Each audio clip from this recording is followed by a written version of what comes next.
Hello, friends. Welcome to this history news. I hope many of you, I'm not sure if the comments are loading, so I'm just going to pull it up on my phone just to be on the safe side. There are some technical difficulties going on. I'm going to flag that up straight away.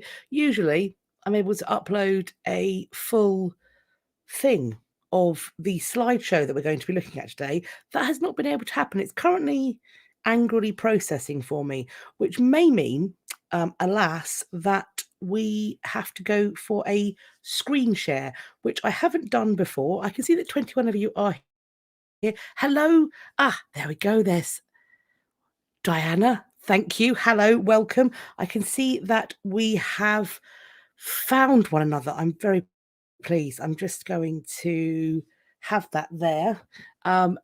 Just so I have it, just in case. Hello, Hadrian, welcome. And welcome on this fine Easter Monday. It is for me, and I'm sure for many of you it will be too. Happy Easter Monday.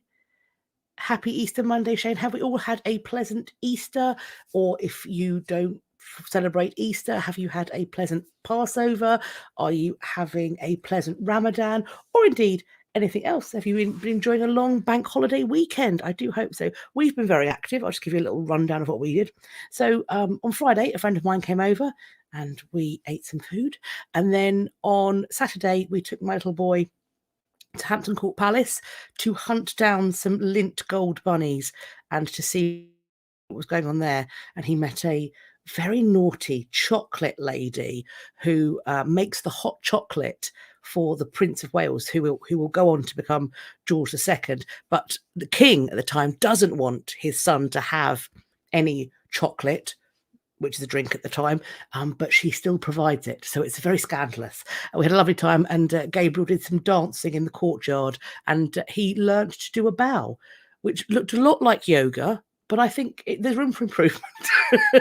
And then on Sunday, we did an Easter egg hunt where we live for our neighbours. My husband loves to organise that, so all the kids went absolutely just sugar mad, frankly, because he gave them all mini eggs with parents' permission, obviously. And then today we went to the Natural History Museum, or as my husband calls it, the Big Dead Zoo, so that we could go and see the gigantosaur they've got there. So he's exhausted and a little bit spicy today. I've got some lovely comments coming in. Thank you, Amanda. That's very kind. I'm glad to have you here. A miracle of miracles, the document that I was waiting to process has actually processed. So we don't have to try and figure out how to do a screen share, which I was a bit worried about because I wasn't sure if sound was going to work. It's all coming up beautifully. Wheezy Squeezebox, hello from Southern California. Hello, Kathy. Thank you for making it down, Audrey. I'm glad you've managed to make it to a live. And Leah, Leah Ma, I am so pleased that you're coming from Dallas, Texas. Thank you for making it down for live. I suppose this is a good thing because we're all, of course, we're on a, I don't know, they're not called bank holidays in America, are they? Are they called bank holidays in America? Is that just an us thing? I don't know. Is it a day off for you? What are they called in America? Flag it up. Pretty pick, hello. Yay, spring break. So it's spring break for you. Okay, there we go. Let's see. I crocheted a chicken that turned out to look like a duck. Well, then it's a duck. That's what you were aiming for. That's as doctoral college devs, as I'm sure if that username has anything to do with a thesis, that is exactly what we do, isn't it? We start off somewhere. I'm looking at my doctoral thesis. We start off somewhere, and where we end up is in fact where we were aiming in the first place. That's our story, and we are sticking to it. Hello, Kay. And MJ from Hamilton in Ontario. Hello. Oh, hey, you did an Easter egg at your hunt at the church. Ah, amazing. I mean, I'm very fond of him too. He does come out. I wouldn't tell him this. I mean, he's probably listening, cheeky. Especially for my dinner. But I wouldn't tell him this. But I do find him quite amusing. Don't let him know because he thinks he's a stand-up comedian. we had a big discussion at our wedding. I told him he wasn't allowed more than 5 minutes because it's very, very hard to be charming and funny for more than 5 minutes unless you're a professional stand-up comedian. And I told him, I know quite a lot of stand-up comedians, you've got to earn your first 10 minutes. He disagreed, but he did stick it to 5 minutes, and it was a wonderful speech. It was a 3-day weekend. I'm seeing comments coming. 3-day weekend, no holiday stay in the US. Oh, just here. Happy birthday! Happy birthday for yesterday. I hope you had a wonderful day and had lots of chocolate eggs. Wonderful. We do have an awful lot to get through because, as per usual, lots of you lovely lot have sent me all sorts of news items to be getting on with. We do have some updates, some new news. Some of the updates are about our ding dong news, so to speak. We also, of course, have repatriations, which I'm also flagging in and connecting with decolonization. So I've changed the title on the slide to be repatriation / decolonization. We'll get my ding dong bell out, ready to go.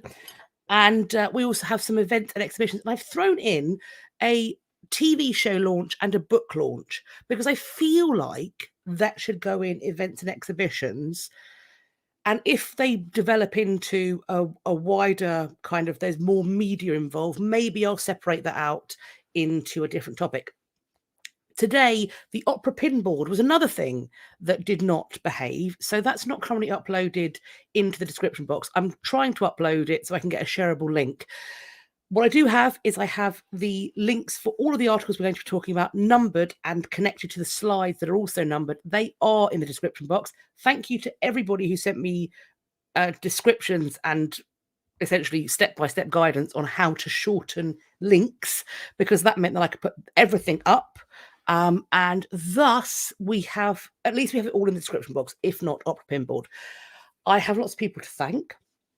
And let us, I think, start at the very beginning with those thanks.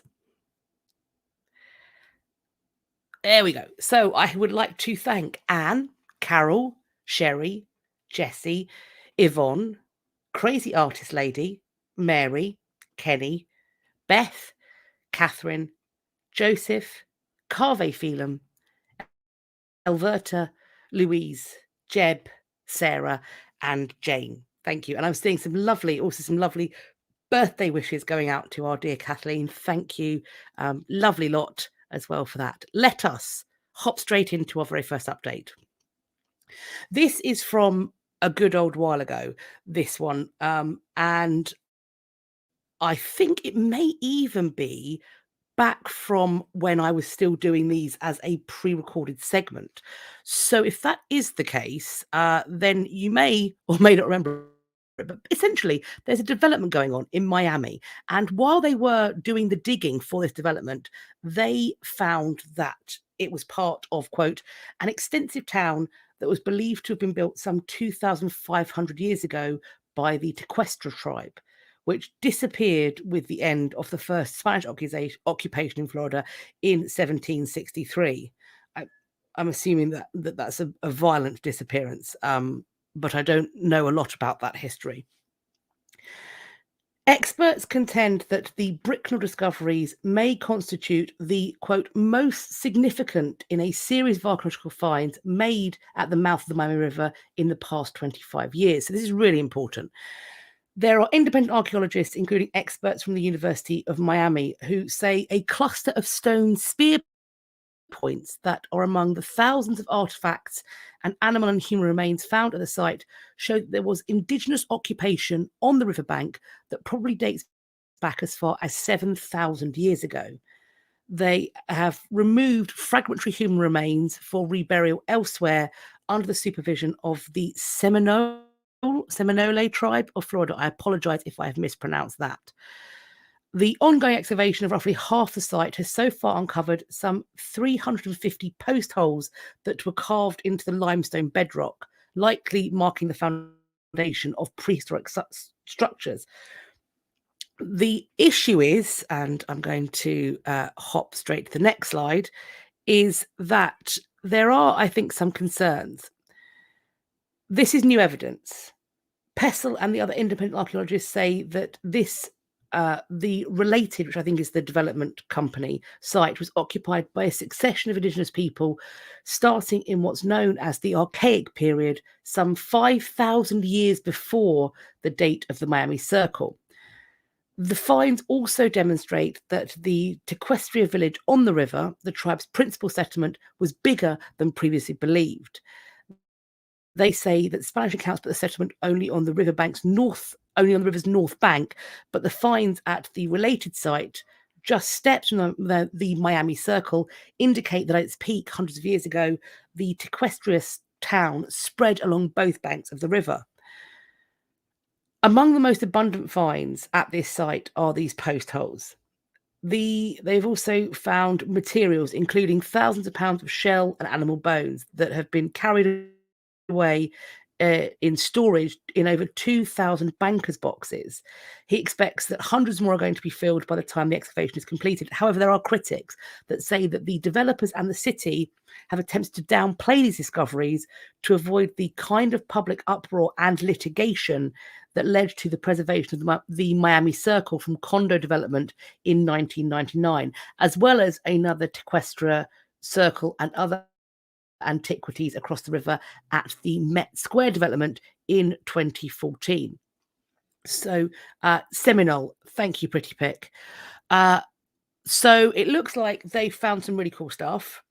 It also looks like people are feeling suspicious that some of this cool stuff might be about to be heavily downplayed because it is unfortunately going to be in people's best interest, particularly if you are looking to develop this site, seemingly, to pretend that it's not as important as it quite clearly is. So I suppose we're going to keep an eye out, wait and see, and hope that the best comes of this, I suppose. So our next update is... Oh, hang on. It's showing us that Miami has been a popular lot longer than just a spring break destination. Well, clearly that part of Miami, I've heard that Miami is a great spring break destination. Our next update is on our famous meatball. This is apparently volleyball-sized meatball, which is quite astounding, frankly. And this volleyball-sized meatball, we are told, is not being given to humans because there is a potential that human beings, having not tasted this 5,000-year-old protein, may be allergic to it. We know from last time that the meatball was made from lab-grown sheep cells injected with a myoglobin gene from the extinct woolly mammoth. Now, we did talk about what it might smell and taste like. So the myoglobin is the thing that's going to be responsible for the smell, the color, and the taste. So although there are sheep cells, the myoglobin is woolly mammoth. So it's going to smell, look, and taste like woolly mammoth meat would have tasted. However, this myoglobin isn't pure mammoth because the DNA sequence wasn't complete on its own. So they had to fill gaps using African elephant DNA. So what you're smelling, seeing, and if you were to taste it, tasting, is a hodgepodge of mammoth and elephant DNA. Sounds delightful. The point is, though, this is intended to make a statement about the food industry rather than a new menu item. And there was a lot of discussion that this is the real point of this is about causing a stir, creating conversation, which it absolutely has done. We are told the meatball, quote, aims to challenge the public and meat industry to think differently about how we produce and consume food, highlighting cultured meat as a viable alternative to traditional animal agriculture. Lab-grown meat, or cultured or cultivated meat, as the industry calls it, could be more ecologically sustainable than farmed meat from live animals. Perhaps it could be. I do wonder what's going to happen to the land upon which we graze our cattle and upon which we grow the food for that cattle, which I am fully aware is not as environmentally sustainable as it should be. My question is, if that land is no longer used for those things, do we really think they're going to be planting forests on them? or are they going to be putting in 8-lane motorways and high rises? I mean, I think we have to explore all of the options, but I don't think that anything is going to be a magic bullet, so to speak, in as a way of solving this massive issue. I think that there's going to need to be more than that, personally. Our next update. This is a response, and I'm calling this my part of my ding dong. Ding dong bell. Here's my little boy with his little willy out. Ding dong bell. This is a response to the David statue fiasco, as it's being called. And a Mississippi artist has decided that he is going to exhibit a collection of phallic objects that he bought at Walmart. In another article, it says he spent $600 at Walmart and he's put them all on display. He will talk about how he doesn't really have $600. So we have a sleek racing bicycle seat, a plantain, a hammer, a toy baseball bat. So you get the idea. We have got some pictures of pickles, absolutely, a pickled cucumber. We have got some examples on the next page. I'm not quite sure what the snail kettle is. I think that's very delightful. I wouldn't necessarily call it phallic, but maybe I'm doing it wrong. So here we have the pieces that anything. I mean, he did say some of it is slightly phallic looking, and he's gone all out. Like, I'm enjoying the glass display cases. That pink thing, I'm fairly sure, is a pool noodle. And he has also the windows have been blocked out with red curtains. There's an under 18s not being admitted sign. They need parental supervision. Like, he's essentially made it look like what we in the UK call a knocking shop, or or a kind of triple X cinema, which I think is just so funny. It's a really clever way to confront something that actually isn't humorous. It's really quite serious. The symbolically masculine objects are all on sale, and they're on sale for the price that the artist paid for them. And there's a cash register receipt that serves as the gallery price list. So you can go down if you are near to 228 Coleman Avenue in Waveland. You can go down and you can purchase your very own bit of memorabilia related to this absolute nonsense. And if you can, perhaps you should, because as he points out, it's an expensive joke. I don't have $600. So maybe if you can help him out by reimbursing him, then he might go on to create more political exhibitions that highlight, frankly, the foolishness of what's going on. I mean, but how could he not do the red curtains, Seattle Stitcher? If it was me, I was fully going to make that. If I was doing this art piece, I'd be like, right, how can I make this look as much like it is the most depraved things you're going to possibly see in here? People have got a lot of love for the snail kettle. Do you know what? If maybe start a bidding war, get down there, get this guy $600 back. I feel kind of bad for him. Everyone's looking around. How many phalluses can we find around us? I can find. How many phalluses can we find? I'm sure I can find loads, frankly. Everything's a little bit phallic. I'm not going to say the quote that some people have said. Yes, but of course it is all fun and games. Oh, you think the snare's actually a watering can? Well, either way, it's, to my mind, one of the least phallic, but also quite attractive. So we your pepper grinder is giving you impure thoughts. I mean, quickly alert the authorities. Actually, depending on where you live, maybe don't, because they might take you seriously, it seems. Because we do have more on this. There's also Saturday Night Live have taken a jab at this whole situation. Saturday Night Live had David stop by to talk about the censorship, and where this article is linked, you will also find that the piece itself, you can go and watch it through a link that's right at the bottom of this page. David is quoted as saying, "Those parents are ignorant prudes. I'm the world's greatest sculpture, and I'm a very pretty boy. I'm proud of my tiny shiny penis and my stone pubes. I've got nothing to hide." He then begins to rise from his seat, determined to let the splendour of his appendage settle the debate. One parent said it was pornographic, said the host. It's art, David responded.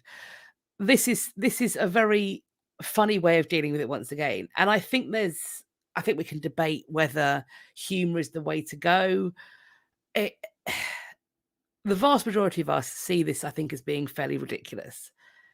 But it is, there is a concerning aspect to this, I think. David, at the end of this article, it talks about how David says, "I'm from the Bible, okay? I killed the giant Goliath with a tiny rock and my dong out." And this article ends with the word amen. But this is quite concerning that this is happening, that this level of censorship is happening. I find it quite concerning. And it seems to be having an effect. So a Michigan college has cut ties with the school who had the principal resign. A Michigan college has ended its relationship with the Florida charter school.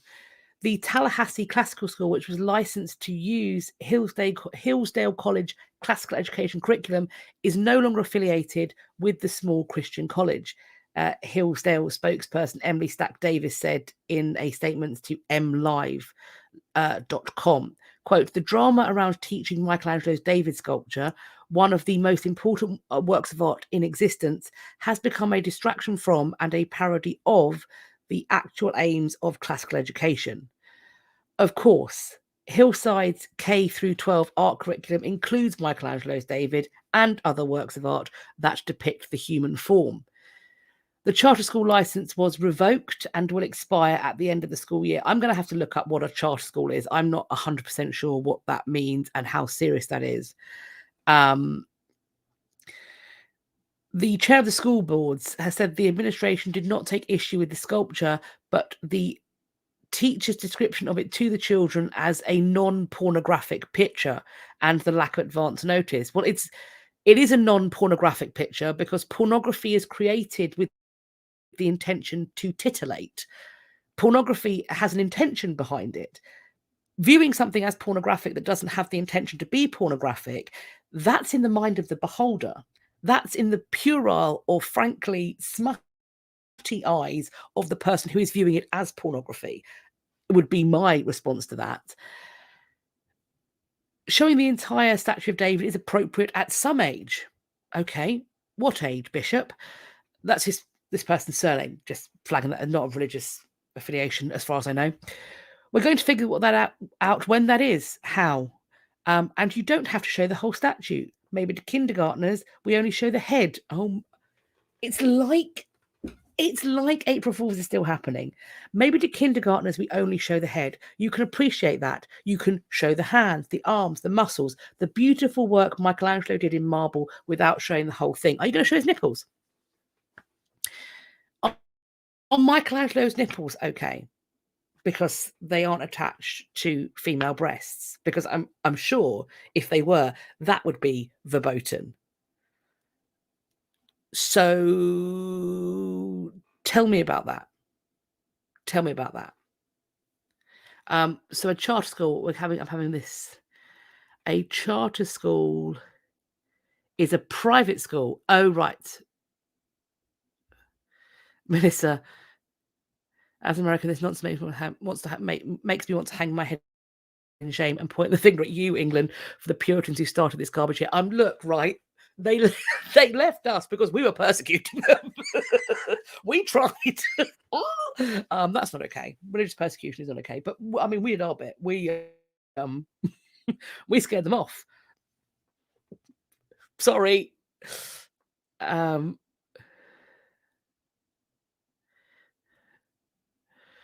is in the eye of the beholder. It's I mean, if you want it to be, I think the thing is that I grew up in a naked house, so I don't see this as being weird. I don't see the naked human bodies as being pornographic, I at all. I don't think it's odd for a child to see a naked body. I don't think it's odd for that to happen. I don't think it's odd for them to see naked bodies in art. It's weird to me that, like, they'll go to Sunday school and they'll be taught about Abraham being asked to sacrifice Isaac. They're taught that. They can walk into a church and literally see a person being crucified.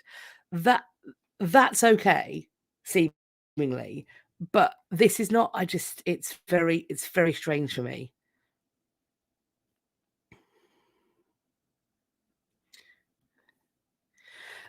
The naked human form is not necessarily titillation. Exactly. It's just because someone's naked, it's not porn, and porn doesn't require nudity. This is a conflation of things um, that just they're in the minds of the people that are trying to do this. Comment about women makes me wonder if Venus de Milo or other important works would be okay or not. A sad and terrifying to contemplate. Well, I think there are some in Hampton Court Palace. There are some beautiful ladies from the Stuart period whose dresses are extraordinarily low cut to the point where you can see they've potentially applied blusher to their nipples. Would that be all right? Would that be okay?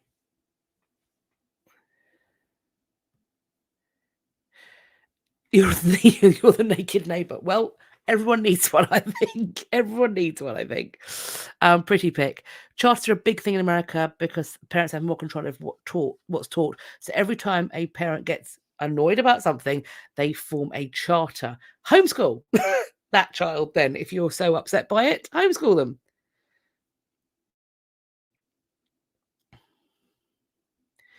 I mean, the Brits are notoriously more prudish than the Europeans. We don't we have like one nudist beach that I know of down in Brighton. It's very sort of secretive and it's like the size of a postage stamp. That there's we don't do public nudity like they do in Europe. But I've been to Europe and I've seen public nudity and it's not that big of a deal. It's really not that big of a deal. Anyway, of course, that's not where the censorship has stopped because it won't be, will it? We have got an update on the Ruby Bridges story, which is that the committee has decided, the review board has decided to continue the use of the 1998 movie Ruby Bridges as part of the curriculum at a Florida elementary school. We are told that we've heard about this, how it came under scrutiny because a parent raised a complaint saying that this film could teach students the use of certain slurs and that it might teach students that white people hated black people. An 8-person committee of teachers, parents, community members and library media technology specialists watched the film and reviewed the objection form as well as the school district policy, they said in a statement. There were teachers who'd used the movie in the classroom, a district content specialist, the parent who filed the complaint was invited to speak to the committee but did not attend Monday's meeting. I do wonder who put the bee in that parent's bonnet. I do wonder who suggested that it might be a good thing for them to complain because it feels motivated. Quote, well, I don't think you should ever have had to come to a vote. I'm proud and grateful to the people who did the right thing. Absolutely agree. I was losing faith in us and our ability to stand up to those who want to suppress history and suppress inclusive instruction in schools. The film is now expected to remain available in all schools in the Pinellas County District as part of an approved movie library with no additional restrictions other than those already in place for teachers wishing to show PG-rated items. The school district said in a statement, currently the district says parental permission is needed before a student can view a PG-rated film. Look, I'm not going to say that the content of this film would not be highly disturbing. And I also think that if it is taught wrong and not placed in appropriate context and space is not given to discuss the feelings, the terms, the emotions, that if this is showed at the wrong age and it's not done in the right way, a film like this, I think, could do more harm than good, because you, as a young person, deserve an adult who is going to walk you through the horror of this and the horror of what happened to this little girl who as Jessie is pointing out, is still alive and is 68 years old.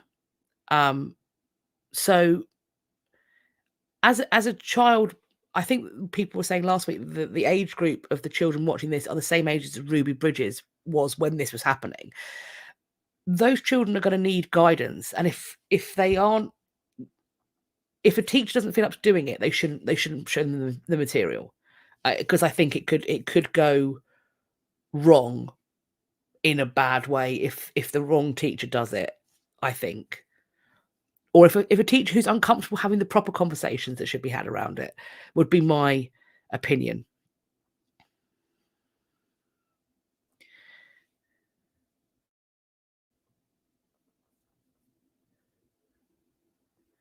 Oh, hang on. There's the parents complained. There's a persecuted white people thing in the air right now, especially in Florida, with their governor leading the way. Oh, so what is this? Is this a narrative that white people are being persecuted? Interesting.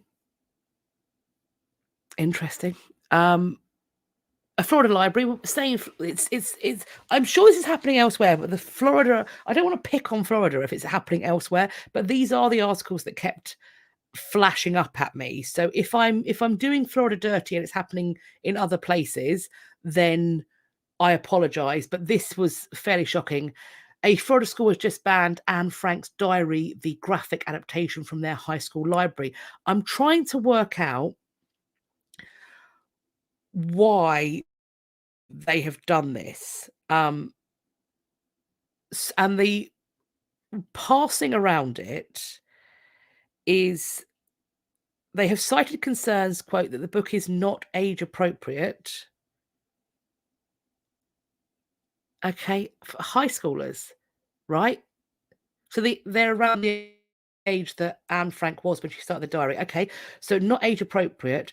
And this came after a local chapter of the anti-LGBTQ plus group Mums for Liberty, apart from other people's, okay, complained the book was, quote, not a true adaptation of the Holocaust and contained, quote, graphic and sexually explicit illustrations.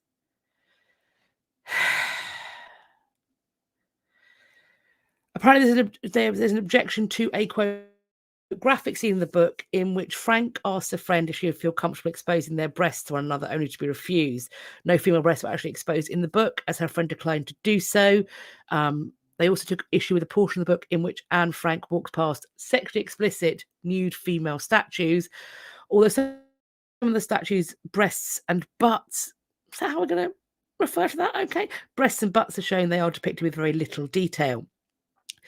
The idea that high school kids haven't ever seen new statues in museums or history books is outrageous. At this age, they're drawing penises on most things, or at least they were at my school. Everyone can draw a cartoon penis, usually ejaculating. It's a fun thing to do if your friend leaves their notebook out. Maybe that's just my school, though.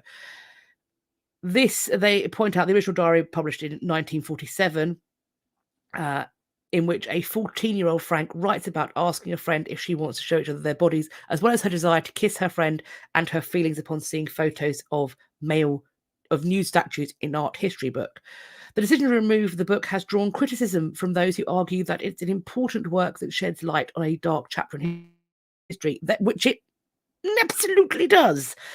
They have raised objections that the issues that they have raised are rooted in homophobia rather than concerns about the book's contents. They point out in this article, for those who've not read the original diary of Anne Frank, it should be noted that it does include a passage in which Anne Frank expresses a desire to kiss her female friend.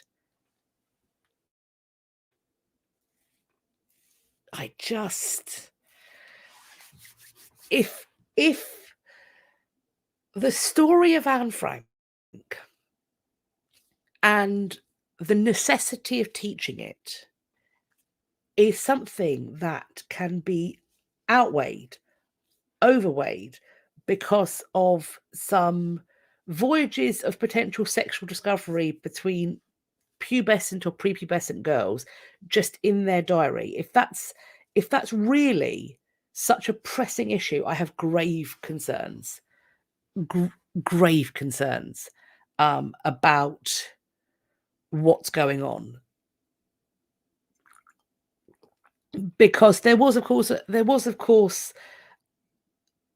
the fact that homophobia seems to be, it's being painted as the reason for suppressing, hiding away, and discarding a book. So red flag. It's a red flag for me. Basically, certain Christian groups don't want any sort of sexuality expression provided to children. Unfortunately, if you don't teach a child about their body or other bodies, it's an issue. I agree with that. But the thing is, they do, though. They'd be fairly happy if there were a heterosexual couple, I'm imagining, but especially if they're married, of course. That would be fine. That would be fine. I didn't want to say it, MLR, but what conversations happen around the breakfast table? What do these boys and girls know about their bodies? Was puberty a horrible shock?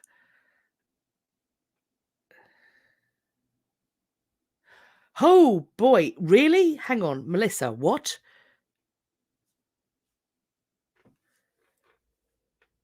Is this for real? Is this for real? Is this for real? That is so disturbing. That is so disturbing. That is so disturbing. Wow, okay. I'm gonna look that up. That's I don't even know what words to use for that, because all of the ones in my mind are swear words, and I'm still trying to keep this as PG-13 as possible. Whoo. Oh, dear Lord. Okay, do you know what? It's rare, as I'm sure you've probably noticed. It's rare for me to be speechless, but I am. This is funded. This is funded. This has to be. This is funded. All of it, right? This is who's paying for this? Someone's paying. A group is paying for this. A group is paying for this. It has to be. This is. Oh, okay, right. Wow. Well, on that note, let's move on to another update. Talking about the truth of history, shipwrecks have revealed that the metal that was used to cast the Benin bronzes originally came from Germany. Thus, they have found, in doing so, that these little things, these are called manillas, the bracelets. Although the collection is commonly referred to as the Benin bronzes, the pieces are predominantly crafted out of brass of varying compositions using the lost wax casting method, a process by which a duplicate sculpture is cast from an original sculpture. Edo artisans, people who created the Benin bronzes, used manillas, meaning bracelets, as a metal source for making the Benin bronzes. These manillas were also used as decorative objects and currency across parts of Western Africa. Now we have this new study published in the journal of PLOS1. Researchers have conducted an ICMP-MS geochemical analysis of 67 manillas which were recovered from 16th and 19th century shipwrecks found in African, American, and European waters. The study says, quote, comparing trace elements and lead isotope ratios of manillas and Benin bronzes, the study identifies Germany as the principal source of the manillas used in the West African trade between the 15th and 18th centuries, before British industries took over the brass trade in the late 18th century. Historical sources indicate that thousands of manillas were shipped from Europe to West Africa with the opening of the Portuguese trade in the late 15th century. This has suggested that Portugal was the principal source of the metal. However, the study has now revealed that Germany, in particular the Rhineland, was the main source of West African casters between the 15th and 18th century. The authors of the study said, quote, "This work affords new insight into the early Atlantic trade, African consumption and production of European metal goods, and the chronology of both European and African castings." And of course, this is part of the trade that included the trade in human beings, in enslaved people. So these manillas were exchanged, it's believed, for people who were then enslaved. And then thus the Benin bronzes were made. I'm just seeing some really, truly disturbing comments coming up.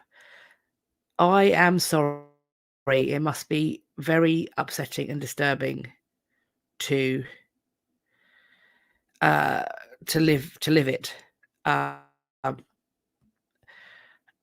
am aware that Benin captured their enemies for money and sold them to white slavers. Does that complicate the Benin story? I think it, in many ways, complicates any claim for those bronzes to be held in European countries, because to my mind, they were bought with African bodies once, and then they were stolen from African lands.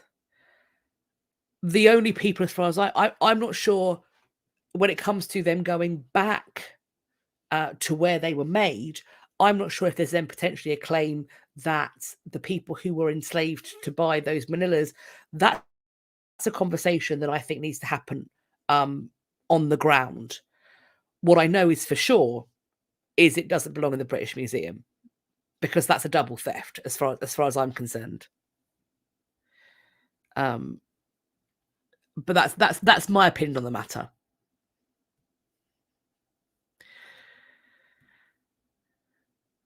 For those who want to talk about, or we talked about Godelon.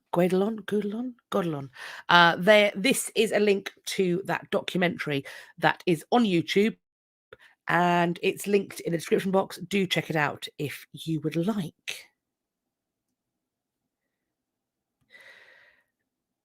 Melissa, who should get them by right? A conversation indeed. Yes, but I certainly think one that is not mine to have, and not mine to suggest. I think it absolutely complicates the situation, but it's a conversation that doesn't involve my opinion, as far as I'm concerned.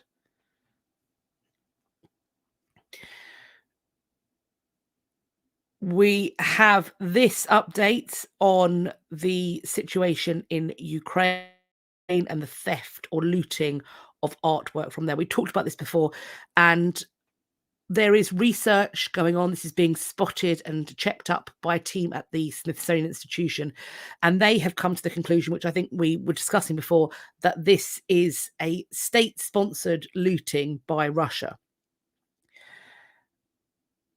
This is a report that is due to be released this month by the Smithsonian Cultural Rescue Initiative that's examining the plunder of cultural heritage in the Ukraine since the Russian invasion. It's being referred to here as a version of what's shown in the Hollywood film Monuments Men. The Smithsonian, the person talking about this, Hansen, is part of a team of archaeologists, historians, and satellite imagery experts and other scholars who are trying to document the assault on Ukraine's cultural sites. I think it's very important to point out that why this would be a concerted effort from Russia is because Vladimir Putin appears to believe that Ukraine is not a distinct cultural landscape from Russia, that it's one and the same of Russia, and thus by destroying their cultural artifacts, that he seems to believe will mean that they can more easily be assimilated into Russia. This is using new technologies, new data feeds to document these things, but also to do it quickly and at scale that hasn't been previously attempted. Worth pointing out that the destruction of many of these cultural heritage and the looting of this art is absolutely defined as a war crime. And this is one of the reasons why gathering evidence at speed is really important. This initiative is part of a wider $6 million effort funded by the Biden administration, which involves a variety of American research centers to collect evidence for possible international war crimes investigations. Like this is everywhere. They're going to seemingly try their best to bring those charges and see where they go. Russian forces targeted cultural monuments earlier in the conflict after having seized the Crimean Peninsula and parts of eastern Ukraine more than 8 years ago, said Matthew Steinhofer, Deputy Assistant Secretary for the State Department's Bureau of Conflict and Stabilization Operations. We've seen this playbook before, he said. We've seen this since 2014, where Russia has removed artifacts, demolished grave sites, and shuttered churches in the Donbass region and Crimea. As I pointed out, the Hague Convention of 1954 prohibits militaries from targeting and looting museums and other cultural sites. It's a war crime. As of March, UNESCO had said it verified damage to 248 cultural sites in Ukraine, including 107 religious sites and 12 libraries. This is the verified damage. The numbers do keep growing. So unfortunately, it does look like there may well be more updates on that, unfortunately. For those who enjoyed the little exhibition discussion, this was towards the end of the video, about the person making the smallest sculpture in the world. They fit literally into the eye of a needle. This is covered in this YouTube documentary, which is, of course, linked down below. So if you would like to if you'd like to check it out, then you certainly can.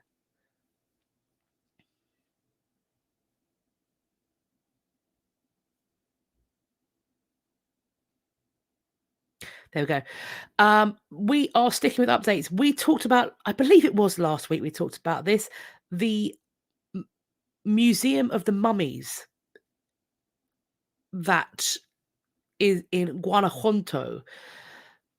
There is now a discussion, quote, that in addition to the potential unpleasantness of the way these individual sets of human remains are displayed, the fact that their labels have been stolen, they have then been mislabeled, the scary, spooky stories have been attached to them. In addition to this being quite distasteful, there is potentially another question that there's that the public, they're saying, should be alerted to. The display cases in which these human remains are kept, there's a question about how airtight they are. And there's this fungal growth that may be a cause for concern. We are told that it's even more worrisome that they are still being exhibited without the safeguards for the public against biohazards. From some of the published photos, at least one of the corpses on display, which was inspected by the Institute in November 21, shows signs of a proliferation of possible fungus colonies. Deadly fungal infections from mummies certainly aren't common occurrences, but they also aren't unheard of. IFL Science reports that 10 of the 12 scientists present at the 1970 opening of King Casimir IV's tomb in Poland died within weeks of the event, likely from fungi. This isn't the only example on record. It is, however, very rare.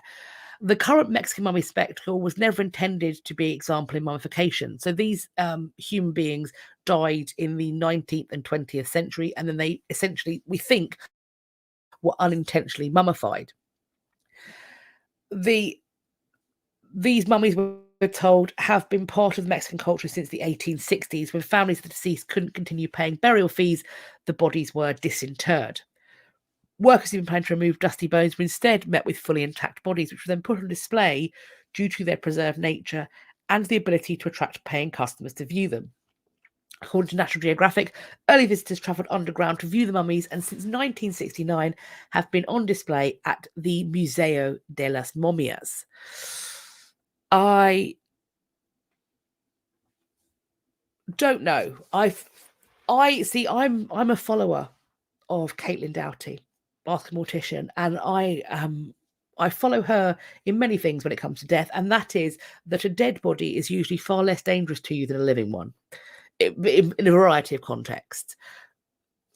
I would be interested to know if there's any examples of anybody getting sick from these mummies. What is the fungus that's grown upon the ones they claim that these mummified remains have? I think there's a lot of reasons why these displays are questionable. I wonder about creating more fear mongering around the dead, because I agree with the expert Caitlin that, you know, it's much more dangerous to be around a living person than a dead one, for the most part, unless they've died of something very, very infectious or contagious. Which one is it? Anyway. We are now moving on to our repatriation / decolonization section, which is the new title for it. This is from the Dartmouth. There's been an announcement at Dartmouth College that they have discovered native remains in its possession. This is said to have felt like a slap in the face to the native community on campus. Native students on campus have come together as college administrators begin an external audit to identify Native American remains in its collections and pursue repatriation, according to Hood Museum creator of Indigenous art, Jamie Powell. As Dartmouth's NAGPRA officer, Powell's efforts was at NAGPRA. Powell's efforts to ensure compliance with the law precipitated Dartmouth's most recent review of its collections, which began in the fall of 2020 and led to the recent discovery of the remains of 15 Native Americans.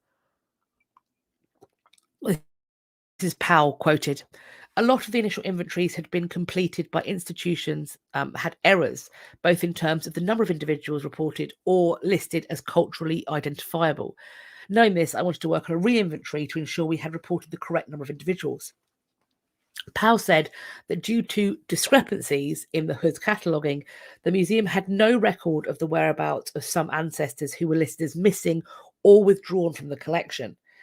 According to the college's press release on March the 28th, when the Hood opened, according to the college's press release on March 28th, when Hood opened in 1985, artifacts from various academic departments were consolidated into its collection, quote, with little or no documentation regarding their movements. Look, the 80s were wild. They made me. It was a different time. That's not always an excuse.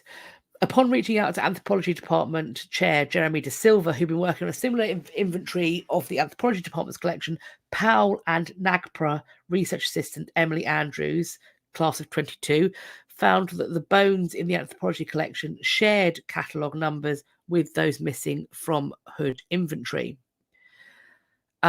It certainly seems like they are taking this seriously. To my mind, it seems that they did do a 1995 review and believed, quote, with good faith, that there were no Native American remains in the collection, according to the provost. The provost continues, quote, Dartmouth has been collecting or receiving as donations these kinds of materials for over 200 years. Not only were attitudes different perhaps back then, but also the records of where these things may have come from were lost. I think what's happening now is a much more in-depth, comprehensive effort to track that down. According to De Silva, the remains discovered by the Anthropology Department had been part of the teaching collection used in ANTH 43 human osteology and ANTH 50 forensic anthropology, both of which have been removed from course offerings as a result of the findings.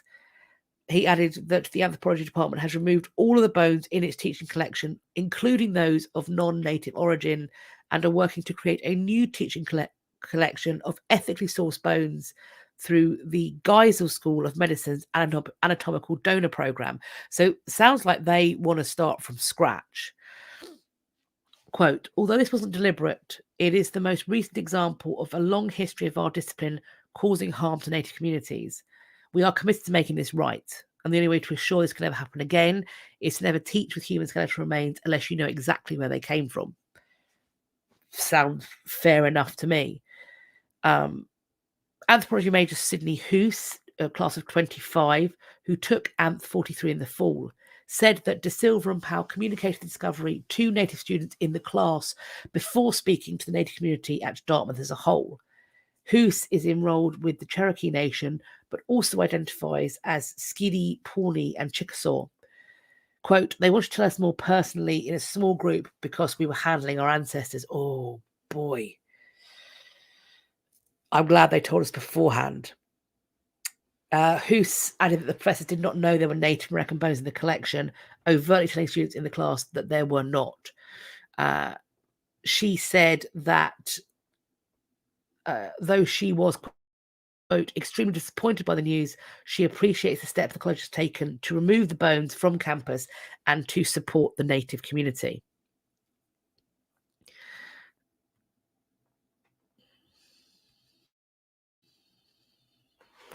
Native American at Dartmouth president Anali Johnson Jennings, class of 23, wrote in an email statement that there was, quote, grief and sorrow in the Native community in response to the announcement, and that they had hosted internal events focusing on communal togetherness, which included some cultural traditions. I see this is from Cots.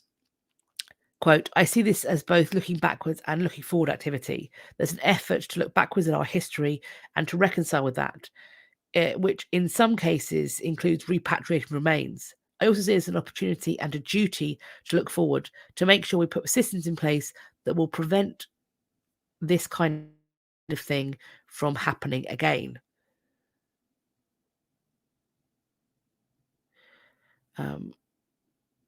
Let's see what we're talking here.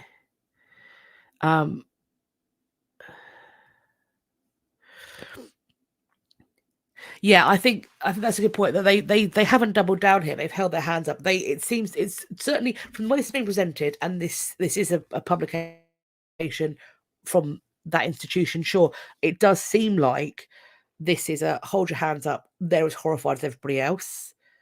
So there is props to be had there. Pretty pick. Why would you keep teaching if you had even the slightest suspicion? I mean, I think in the current day and age, there's a good point there, and this seems to be the scare they needed. That if you don't know where it comes from, don't use it. Is the moral of the story, and I think if it's not happened yet at the institutions, they need to be aware that this is going to happen. MLR. Good that more Native Americans are getting higher education into the anthropology field. Needs more, of course. Could not agree more. I think if we're going to do this kind of study, if we're going to explore cultures and communities, then people who belong to those traditions, who claim those traditions as their own, are incredibly important to be part of that conversation and part of that work. Absolutely.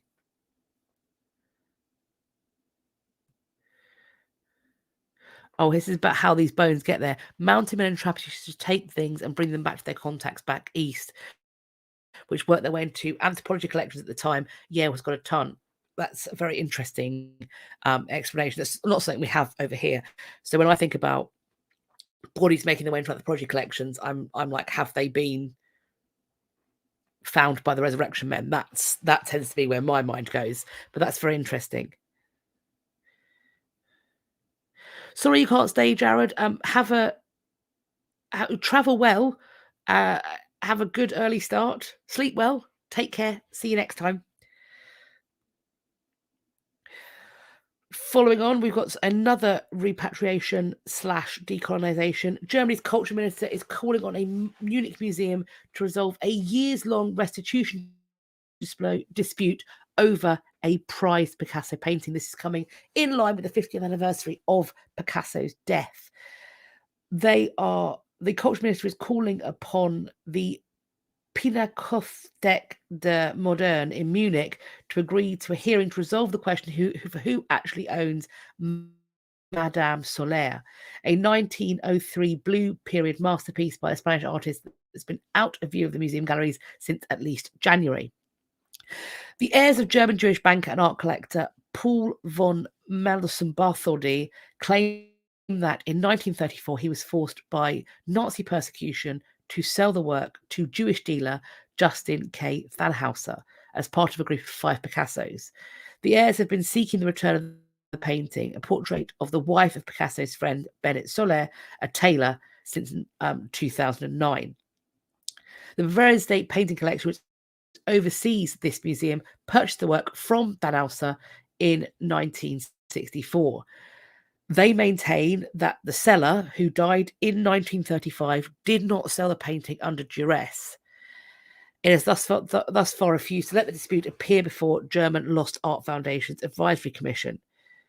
This has been going on. There's been a question since 2011. The museum first declined to do this in 2011. In 2013, von Mendelssohn-Bartholdy's heirs filed a lawsuit seeking the return of the painting against the state of Bavaria in the US District Court for the Southern District of New York. The court found in 2014 the US did not have jurisdiction. The heirs have found more success in their attempts to recover the 4 other Picasso works that their ancestors sold to Thalhauser. They reached settlement with the Museum of Modern Art and the Guggenheim in 2009. They asked the court to declare them the rightful owners of 2 Picassos. Instead, they got $5 million, according to Der Spiegel, while the Guggenheim kept Le Moulin de Galette, which was a gift from Thalhauser, and MoMA held on to Boy Leading a Horse, donated to the institution by CBS founder William S. Paley. The family's also settled with the Andrew Lloyd Webber Foundation in 2010, having prevented the planned 2006 sale of portrait of Angel Fernandez de Soto, known as the absinthe drinker, from the composer's collection. It finally sold later that year in Christie's, London, for £34.7 million, or 51.8 million American dollars. In 2020, the National Gallery of Art in Washington, D.C. returned Head of a Woman to the family. This was a Blue Period pastel on paper and had been a gift from the Ian Woodner family collection in 2011. The museum agreed to the restitution without the case going to court, but the Bavarian State Painting Collections continues to deny the heirs' claims to its own Thalhauser Picasso. Quote, the heirs have reached fair and just solutions with the possessors of all 5 of these works, except Madame Soler, said their lawyer, John J. Byrne Jr. Quote, this is not fair. Justice demands that the Mendelssohn heirs can be afforded a just, open and fair hearing on the merits of their claim. Look, I'm not saying that I'm going to be able to say where this piece should go, but I think not being able to follow it and not being able to even hear it, to have it tried, feels very unfair.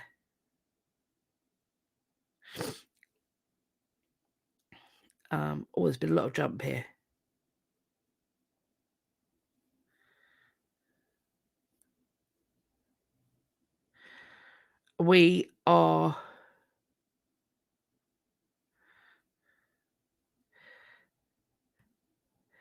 It's good that they're at least getting a chance. Yes, I think that it's. I don't know what the courts are going to find about any of these pieces. I'm by no means a lawyer specialising in this incredibly knotty issue, but to deny it to even be heard, I think is not the way to go. Would be my thought. We also have. Have I jumped? No, I haven't jumped. We have this. I have some questions about this.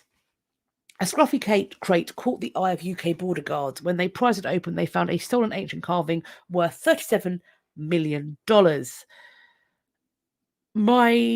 is a 2,000-year-old Iranian carving that's now going to go on display at the British Museum after UK border authorities seized it before it could be sold on the black market.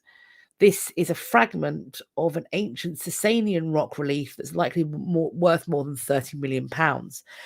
It came in Stansted Airport in London, and border guards became suspicious as they noticed haphazard packaging concealing the carving. Representatives of the UK Border Force did not immediately respond to this article's request for a comment. The sculpture depicts a male figure carved in Iran in the 3rd century. It's over 3 feet tall. It appears that it was removed from its original place on a cliff with an angle grinder. The British Museum repaired the incredibly valuable relief because it had broken due to its poor packaging. Quote, "It is stunningly attractive. The valuation could be anything, really. We're talking £20 million to £30 million plus. There's never been anything like this on the market." The museum received permission from Iran to put it on display for several months before returning it to the National Museum in Tehran. While authorities have investigated the case of the stolen antiquity, no arrests have been made so far, per The Guardian. So, friends, we will be keeping an eye out.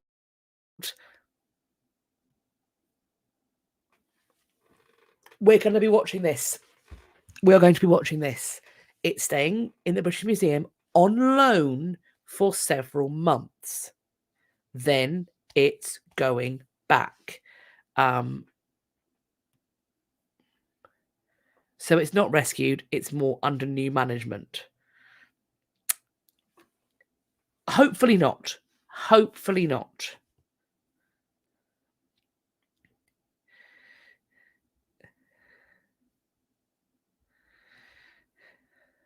So we're going to keep an eye on that, friends, aren't we? We're going to have a look. The chat is moving very quickly. If I'm missing things, I apologise, because I'm trying to look at a bunch of screens.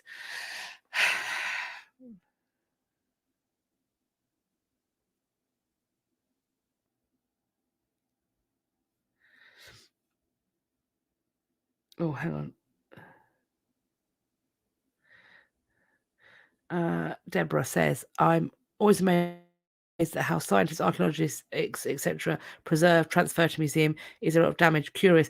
I mean, I think that when things have been in the ground, there can be damage, and clearly removing something that old with an angle grinder, that's going to have destabilized the material massively. Those kinds of vibrations, that's just, well, first of all, you would never cut that out of a cliff. There's no reason to do that, and that's why it wasn't in the museum already, because it was safe in the cliff. So that's done damage. That's destabilized it because it was part of a wider hole, a larger hole, and then in transport, it's not been appropriately cared for. So that's going to have caused further damage, I'm imagining.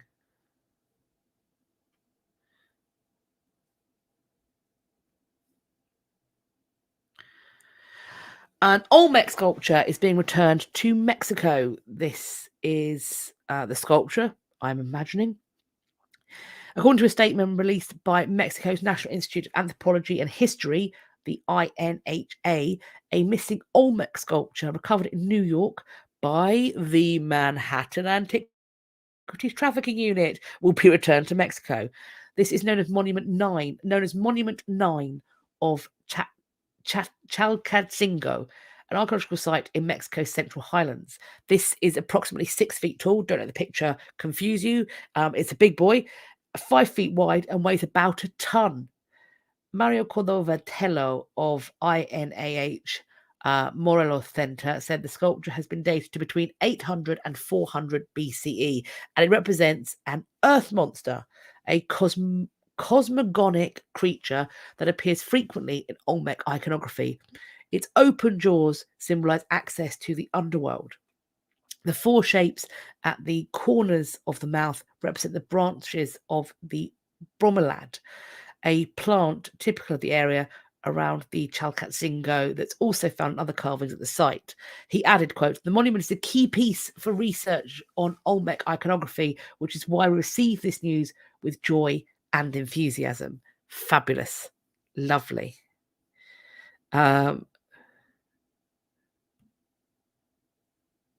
You can't walk through the airport with that. You'd need it. Do you know what?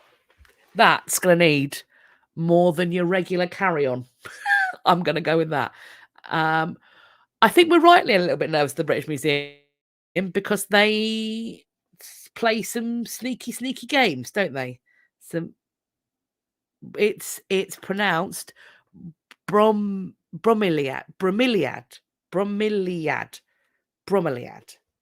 Thank you very much. Thank you. Right. Where are we now? Let's see where I am. I think we're now moving on to new news. I'm going to just flag up something.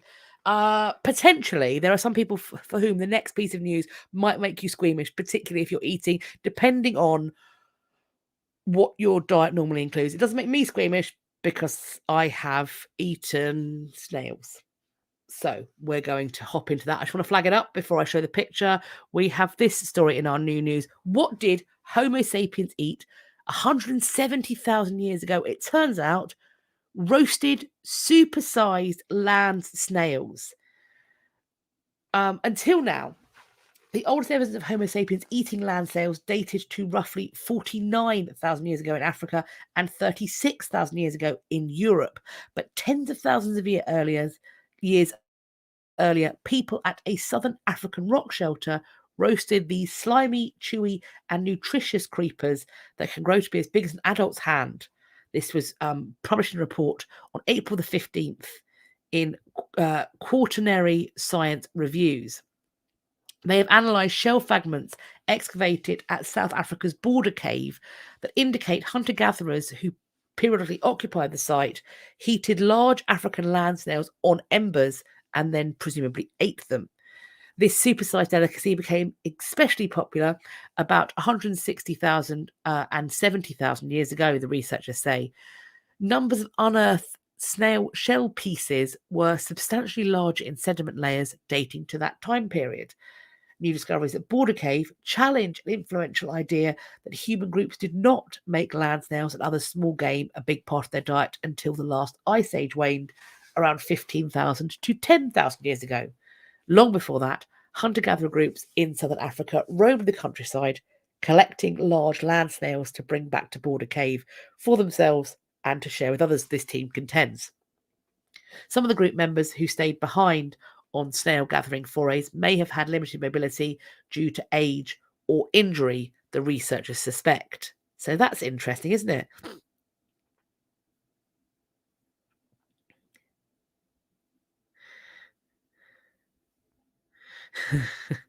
I mean, I don't think they're any quicker than there's nothing to me to point out that these are any quicker than our land snails. So I would imagine that it's potentially easier to gather up a bag of snails than it would be, I don't know, a wild boar. When we were at that fish museum today, we saw a wild boar, and I suddenly understood why boar spears have handles, because they are huge, terrifying. I mean, pretty pick, not just the French. Yes, the French are correct in this. Anything does taste good if you smother it in butter and garlic. I fully agree. And as long as you're doing it together with whoever you want to kiss, then everyone stinks. It's perfect. I love it.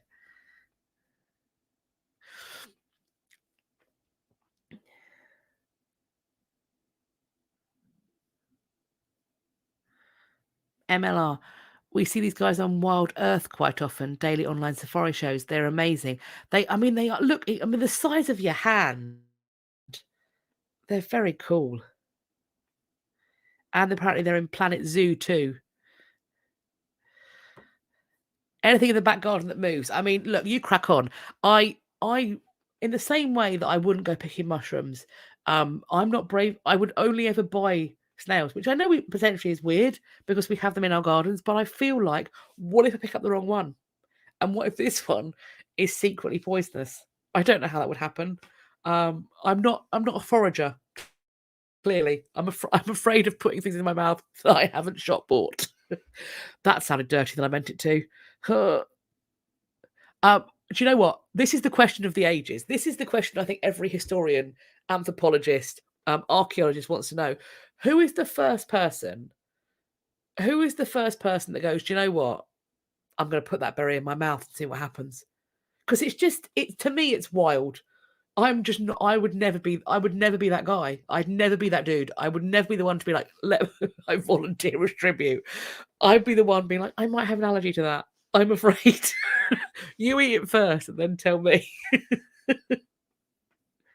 Oh, see that? Do you know what? That's a great way of doing it. But do you know what? There's stuff that I have seen animals eat that I know I definitely should not eat. Also, what if they eat a mushroom and then the animal is like tripping balls, and you don't know that the animal's not just a little bit scared.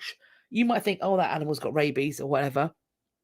And then you're like, I'll eat that, and then suddenly you're seeing through time and space, and no one wants that on your average Tuesday around the campfire. Maybe that's it. It's a dare. I double dog dare you to eat that. Go for it. I mean, that's the other option, isn't it? That it's that people are voluntold to do it. The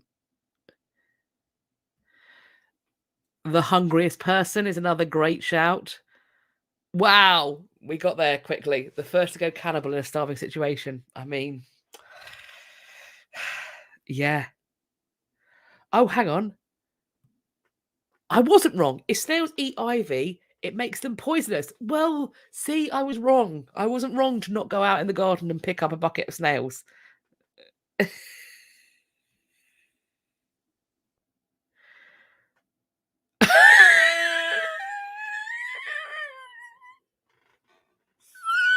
We've got a cat who's hallucinating. We've got a dog. Maybe they should hang out. It's like a weird cat dog cartoon. Maybe that's what cat dog was. They weren't really joined at the butt. They just eaten all of the shrooms. Oh well, I should have pointed. Obviously, if they're tripping, it's a food for ritual purposes. Of course. Of course. This is not a drinking game. Don't. If I say ritual purposes, don't drink. Okay, come on. We've got to wiggle on. A Mesolithic stone mace head has been found at an excavation near to Buckingham. This has been found while excavating a site near Buckingham. The work was done by Cotswold Archaeology as part of the HS2 project. It's a quartzite pebble mace head, roughly oval in plan, 105 millimeters by 74 millimeters by 40 millimeters, and it's got a central hourglass perforation. Both ends of the mace head exhibit light impact damage, suggestive as being used as a percussive tool. We have a picture of it on the side here. Unlike later Neolithic mace head, which are all worked to take a specific shape, these Mesolithic objects take the shape of the raw material, similar to pebble mace heads have been found in Britain, including Eton Rowing Lake in Berkshire and Oakhanger in Hampshire, and they're thought to date from the Mesolithic period. Mesolithic hunter-gatherers activity is thought to have been concentrated in resource-rich areas such as woodland and along watercourses, with recorded sites mostly located on drier, rising ground. This site was in such a location, a tributary of the great river Ouse. This was found in a post-medieval quarry fill that had cut off a curving ditch, with the mace head coming from a truncated internal deposit. It's possible that this ditch was once part of a prehistoric ring ditch. They've used aerial photography and to find two more ring ditches, possibly representing a Bronze Age round barrow that have been identified nearby, and two more ring ditches, as well as Bronze Age cremation burials, are known from the surrounding areas. I mean, honestly, it does look like a deadly potato. I certainly wouldn't like a thwack on the bonce with that. That would be an ouchie. It's not necessary that they were using it to beat in human faces. It could be animal, vegetable, or mineral. So I'm enjoying the potato chat, I've got to say. We have got also a 30,000-year-old mummified squirrel found in the Canadian permafrost. It looks both cute and disturbing. It was an unrecognizable ball of fur, claws, and limbs that was unearthed in Canada. It was found in 2018 by miners at Hester Creek in the Klondike goldfields in the Yukon Territory. But it's been reevaluated in preparation for its upcoming public debut at the Yukon Beringeria Interpretive Centre in Whitehorse, Ubik. The Ubik representatives wrote in a Facebook post, it's believed to be a curled up Arctic ground squirrel, which looks more like a modern day gopher, apparently. And they have here x-rayed it. It's obvious when you see it held in someone's hands, it isn't obvious what it is. You can see there's hands and claws. I think the x-ray potentially gives you an inclination that it's in fact an animal. They think that this Hester was most likely hibernating when it died. Living Arctic ground squirrels curl up into balls to hibernate inside underground dens, which they often line with leafy nests. Researchers have found examples of these preserved nests, but they are almost always empty. Not this one. They didn't want to unravel the squirrel from its ball for fear it might get damaged in the process, so they x-rayed it. Well, a local veterinarian x-rayed it to see how well preserved its insides were. It was thought that the bones would have deteriorated as calcium leaked out, which would have meant that the interior of the ball was in poor condition. However, x-ray scans revealed that the skeleton was in great condition, and the creature appeared almost identical to a living Arctic ground squirrel. The Klondike Goldfields is a hotspot for mummified animal discoveries. In 2022, a perfectly preserved baby mammoth that also dates back to around 30,000 years ago was found there. And in 2016, a 57,000-year-old mummified wolf pup was unearthed in the region. That's cute. It's not the word to use. I mean, it's cool they found it. Please don't try and resurrect it, Jurassic Park. We have got this, which might make me say the words ritual purposes. Archaeologists have uncovered a 4,500-year-old ritual weapon engraved with tigers. This was found in China's Ruxi city in the Jiangsu province. It's an axe-shaped ritual weapon from the Lingzhu cultural period, one of China's most advanced Neolithic cultures, which emerged around 3,300 BCE in the Yangtze River Delta. They were centered on a pan-regional urban center, and it was first discovered in 1936. Archaeologists have recently uncovered 329 stone tools at Dingyang archaeological site in Ruxi city. The team also found 73 stone and bone arrowheads and numerous ceramic and jade artifacts.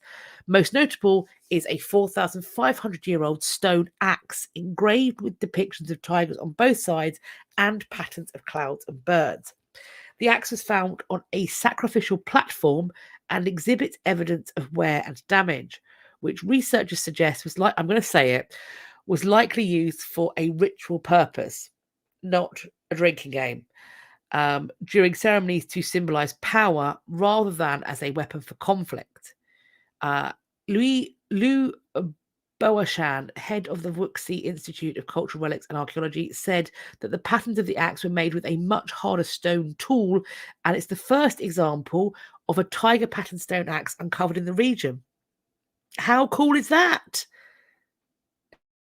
How cool is that?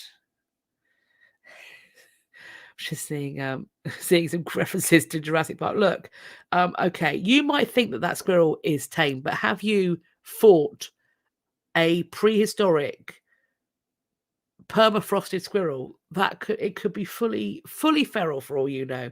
And Hadrian, if they start making squirrel meatballs, we already have those. Yes, printed meat. Look, right there we go. Dana, welcome to your first live. We are doing our very best here. I had some computer difficulties. It's good to have you. And if you're watching this on the playback, I should mention that towards the start. We're an hour and 20 in. Thanks for joining us on the playback as well. A saber-toothed squirrel. Dangerous. You never know, though. You never know. It's like a box of chocolates when you start reanimating prehistoric dead creatures. You might get a lovely little nutty chocolate, or you might get a saber-toothed squirrel that tries to eat your face off.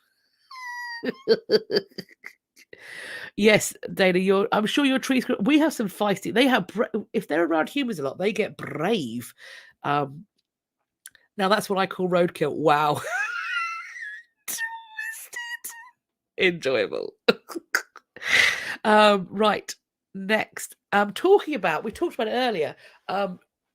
Accidentally eating the wrong snail / mushroom and ending up tripping balls. Well, Bronze Age people, they have found out, took hallucinogenic drugs in Menorca. They've done this by looking at hair, and the human hair from the Spanish island indicates consumption of substances during ritualistic ceremonies.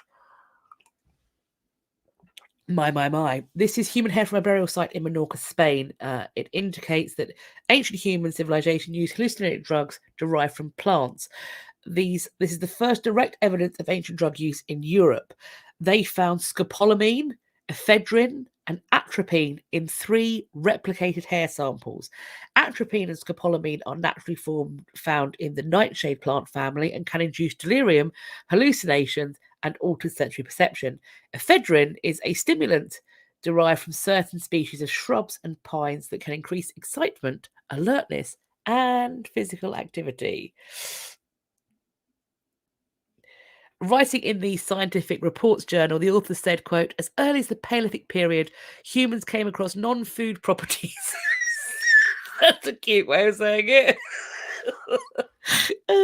The results presented here indicate that several alkaloid-bearing plants were consumed by Bronze Age people from Menorca. Interestingly, the psychoactive substances detected in this study are not suitable for alleviating the pain involved in severe paleopathological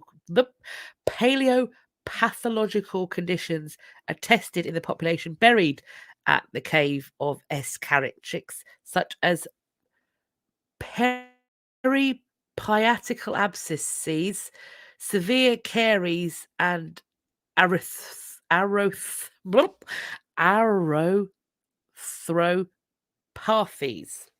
So they sound like teeth things to me. I mean, caries are cavities. So essentially, they're not doing this for toothache. Fair enough, babe. Considering the potential toxicity of these alkaloid foods, the hair they're handling and use and applications represent a highly specialized knowledge. So basically, if you, because particularly with like nightshade, if you take too much of that, you aren't hallucinating, you are dead bones. Don't mess around with that if you don't know what you're doing.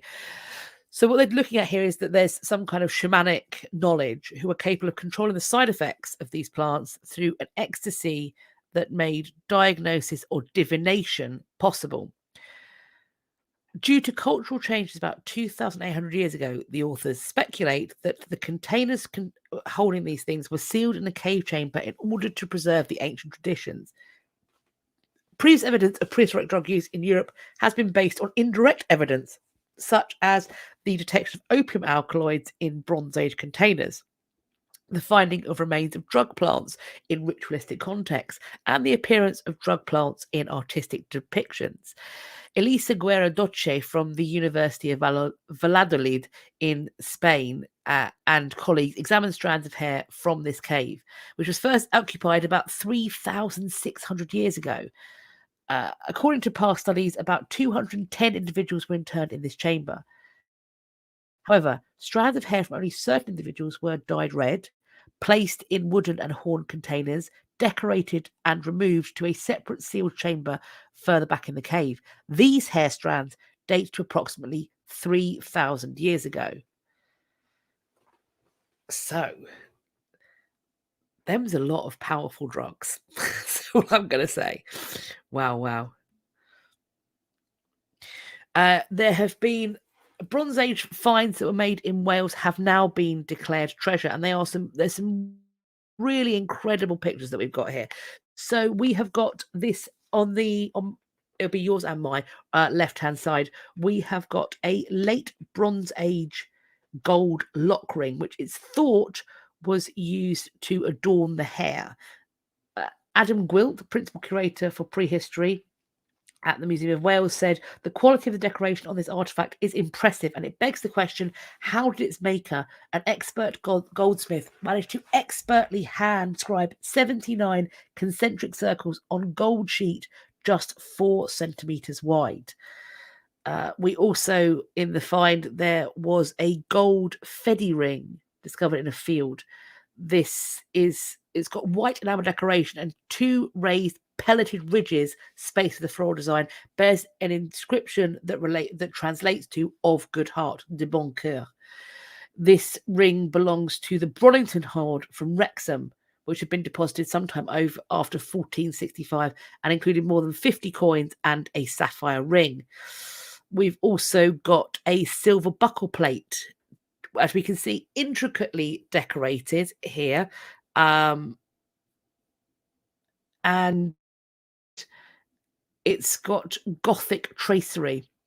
There's a silver penny from Richard II's time, also declared treasure. This coin was found inserted into the open end of the buckle plate, which would have been attached to a wearer's belt or silk girdle. Pardon me. We have 4 silver coins from the reign of Charles I. This and a silver coin of James I also found.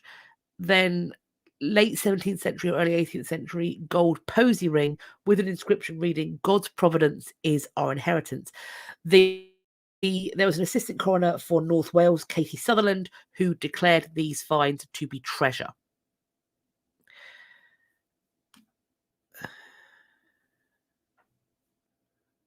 Oh, hang on.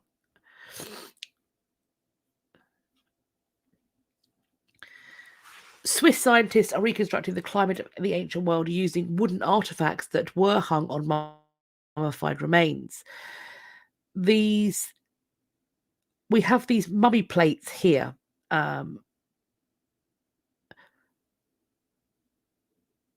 These belonged to Roman era mummies, and they are being referred to as remarkable Rosetta stones, wooden labels attached to Roman era mummies. Before sending their deceased loved ones to an embalmer, families attach a label bearing the dead person's name, the names of their parents, and sometimes a short religious message to the body. The labels were a way of identifying the deceased, who would no longer be recognizable once they were wrapped in their bandages, and it ensured that the embalmers did not mix up the bodies. These wooden labels provide more information than just the identity of the bodies. A few pieces of wood are obviously not enough in themselves to reconstruct the climate of the time. It would be necessary to observe the same pattern in a dozen of samples at least. They are looking at the ring marks in each of these wooden labels. Good years, we can find out, are indicated, of course, by broad rings, since the tree grew, and narrow rings can be a sign of drought. So essentially, in these wooden labels, if it's tight together, it follows that in the period somewhere close to this thing being made, this label being made, they experienced a period of drought or problems with foodstuffs.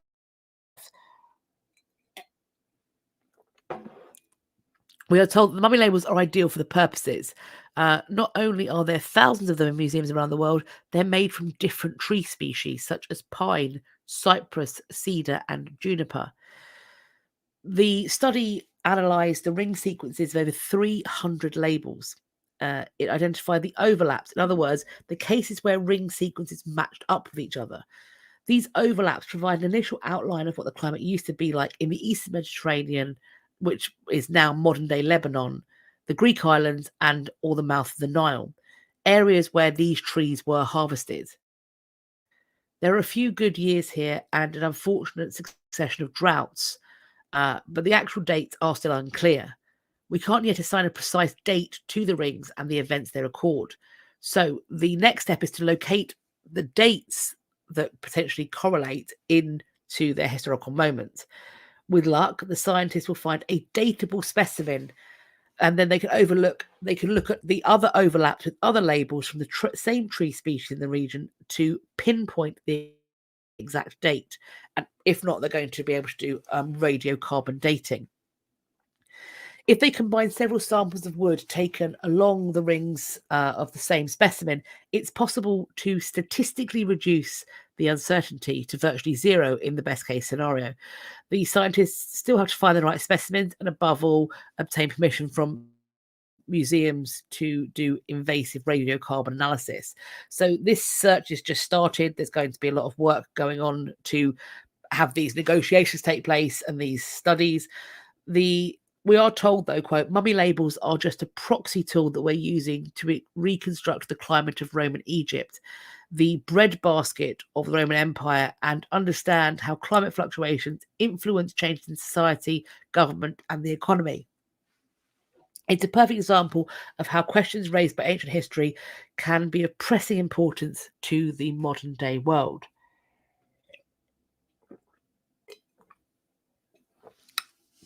I don't think they are Roman mummies. They are Roman era mummies. So they're Roman era mummies from Egypt.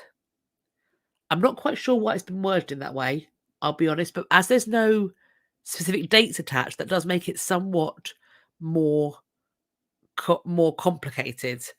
Pretty pick. They kept mummifying the dead in Egypt way into the Roman era, so they know when this sort of date begins. But yes, so I think until we get dates, that it's quite an interesting way of wording it. So yes, hopefully we find out some more information, don't we?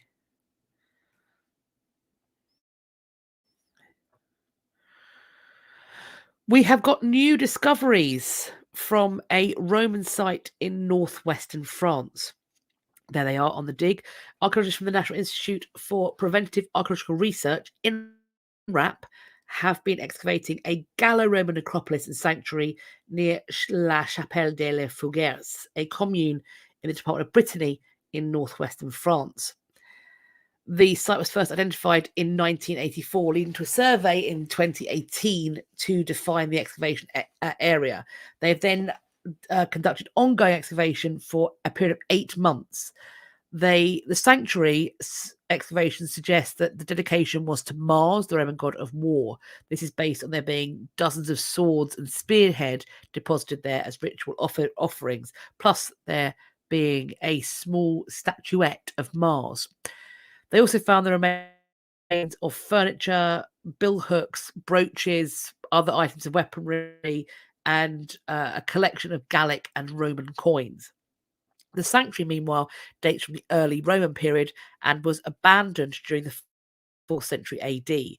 Surrounding the sanctuary are several dwellings built from earth and wood that contain domestic goods and ceramic vessels. They also found a Gallo-Roman necropolis of around 40, consisting of 40 burials that go from the late Roman period until the 5th century AD.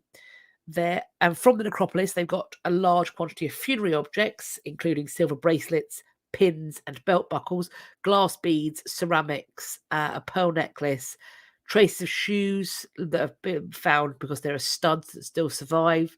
They've also excavated one of the burials and found a dagger and parts of a horse harness with pieces of iron and bronze that were used to decorate the bridle and the remains. These objects have been removed for preservation and for further analysis. Several objects have been scanned in 3D to understand their nature and purpose. In particular, the items that have been heavily corroded. And one assumes that once this has happened, if they can be, they will be put on display. When we have news about that, I will certainly update you as to where you can see these finds, if you should so choose to do so. In Chelmsford,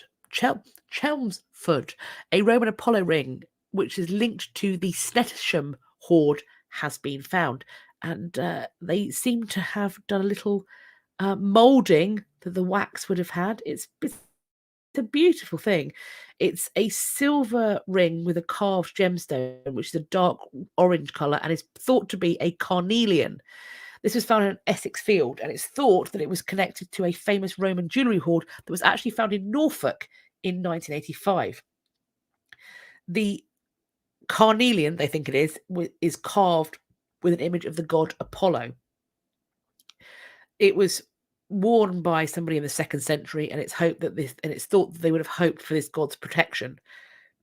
It's believed that to connect to the Snettisham hoard, because the ring looks like it comes from the same workshop as the Snettisham hoard of carved gemstones, they have done a impression of what this ring would have made, and we can see it here, this purple wax seal.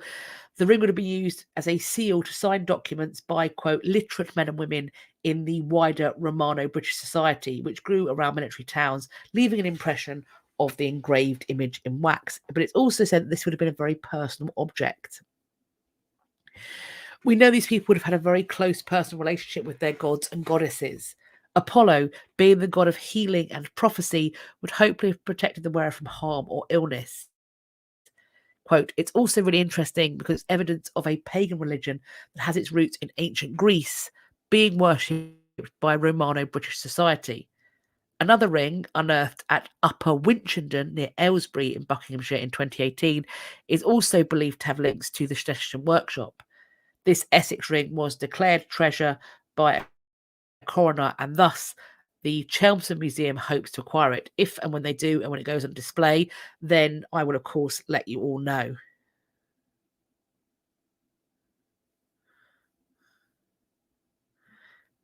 It is sweet, isn't it? It does.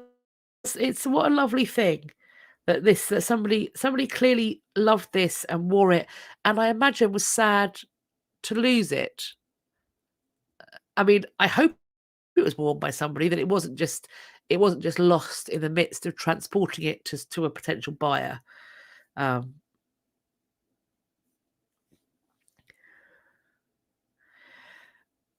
There's an incredible, these photos. If it's not being done justice on the screen, do make sure you check it out in the description box. So this will be linked and connected to story 26, which is numbered in the description box.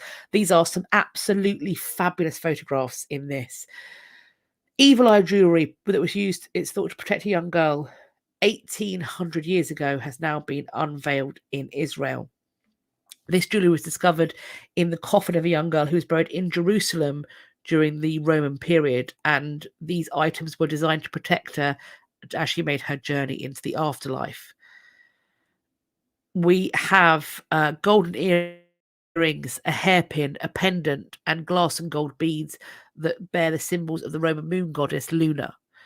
This was discovered in a lead coffin in 1971, but it's only now gone on display for the first time in a new exhibition, the Israel Antiquities Authority said on Monday. This jewelry would be worn by the girl during her life and placed in her coffin to keep her safe. Among the finds was a lunula, a gold pendant shaped like a crescent moon, but very little is known of the girl who wore it. The interring of the jewellery together with the young girl is touching. One can imagine that their parents or relatives parted from the girl, either adorned with the jewellery or possibly lying by her side, thinking of the protection that the jewellery provided in the world to come. We also have this image of that lanula, I believe is how it's pronounced, and it's thought it was either on or near the body. These are items, we're told, are remarkably well preserved, and they date to a time when Jerusalem had been re-established as a colony named Aelia Capitolina in AD 129. A new and diverse population of people came from across the Roman Empire, and they brought with them a mixture of beliefs. This coffin was found on Mount Scopus in the northeast of the city. The items were never publicly displayed, and no research was published about them. The item's survival is even more remarkable given the burial was only discovered by accident when a bulldozer unwittingly trundled over it. There have been some 9,000 excavations at the site since the foundation of the State of Israel in 1948, officials said, with many still not fully studied or seen by the public. The location of the original reports that gathered dust over the years in the Israel Antiquities Authority archives and physically tracing the whereabouts of the items themselves has shed light on long-forgotten treasures and this incredible jewellery. In 1975, two similar gold earrings were discovered in another excavation on the Mount of Olives. The influence of the same pagan culture on modern day Israel can be seen in place names. Jericho and Beit Yera are both derived from Yerika, a Hebrew word for moon. The jewelry will start being displayed on Monday by the Israel Antiquities Authority, the Israel Exploration Society, and the Israel Archaeological Association. So if you do get a chance to see these, do let us know what you think of these objects and items.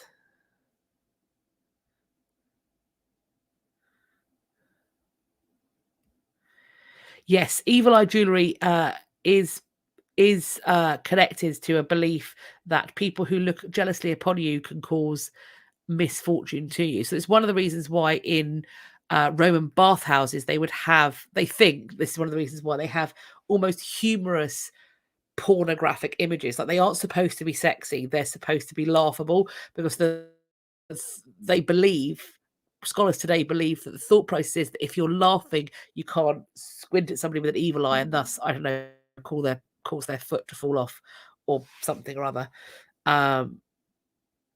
Pretty Pick says Tiffany's is seriously missing an opportunity by not making historical reproductions with real gems. Look, true. I want, more than anything else, a copy of the checkers ring that will fit on one of my sausage fingers, because the real one wouldn't even go near a nail because it's so tiny. But I would love a checkers ring. I've been looking online.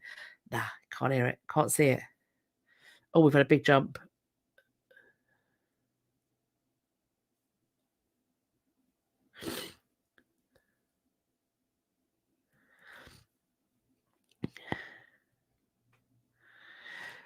Cherry Valley Road Bridge project reveals a 2,000-year-old dwelling site of the Hopewell people.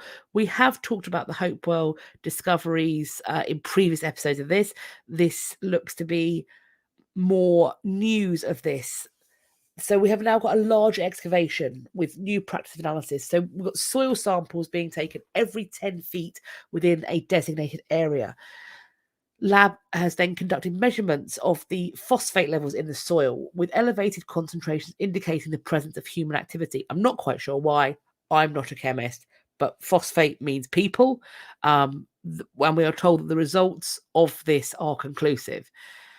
A large-scale excavation was then conducted on the site, with test holes measuring between 3 square feet and rectangles by 6 by 3 feet. 24 holes were excavated, 12 located in the front yard, an equal number scattered on the sides and the back of the site. They have got pottery, oven fragments, and stone tools. Flint tools called bladelet cores, cylindrical in shape. Flint cores were the scars of small, thin bladelets that have been cut off of them. The Hopewell people, we are told, are known for their advanced flint working technique, and they crafted small bladelets from flint mine at Flint Ridge. During this site study, 23 unique features were identified and interpreted as cultural remnants of native inhabitants. Among the discoveries were patterns of post stains, which indicates post holes. So these are the presence of structures, as well as stains associated with earthen ovens, which is, they're referring to as a primitive method of cooking that involved digging a hole in the ground, lining up the stones, and then building a fire inside. These structures are being referred to as hamlets, and they are similar to others found in the site, specifically the so-called Murphy site, which was investigated in the 80s before the construction of the Erinwood subdivision along the Newark Granville Road in Granville, which, if you live there, I'm sure means a lot to you. This site was also home to an early 1800s farmhouse that was then moved to become the core of the nearby Welsh Hills School building. So we've got a distribution of Hopewell artifacts and domestic features at this site is comparable to Sewell's recent findings just about a mile to the south.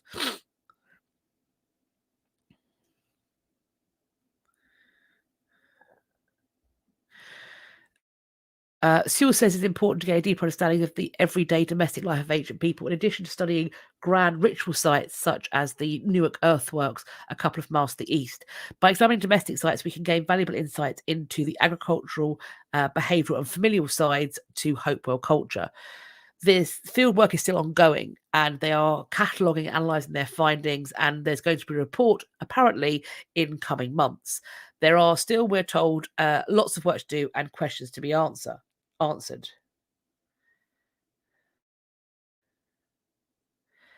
I think it probably, I don't know. From what I understand, I've never been to a luau, but that sounds potentially familiar. Are there stone things involved there?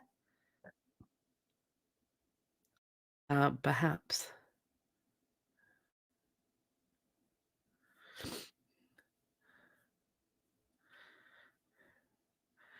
There's some conversation I'm missing. I am missing what's going on in some of this conversation. I apologise. Are we arguing that history is unimportant? I mean, if we are, I think you're probably in the wrong place, and you are free to leave at any time. No one is forcing you to be here.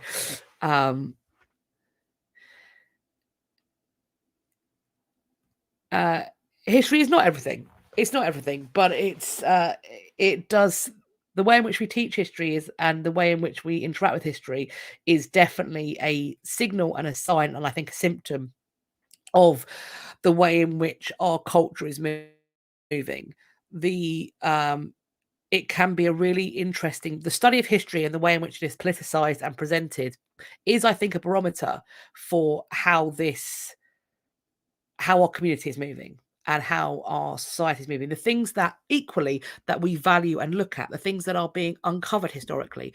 It's the study of history itself is, for many people, really vital, but also what we choose to study, what we choose to focus on, what we choose to erase, downplay, or reconstruct or reevaluate tells us a lot about where we are now.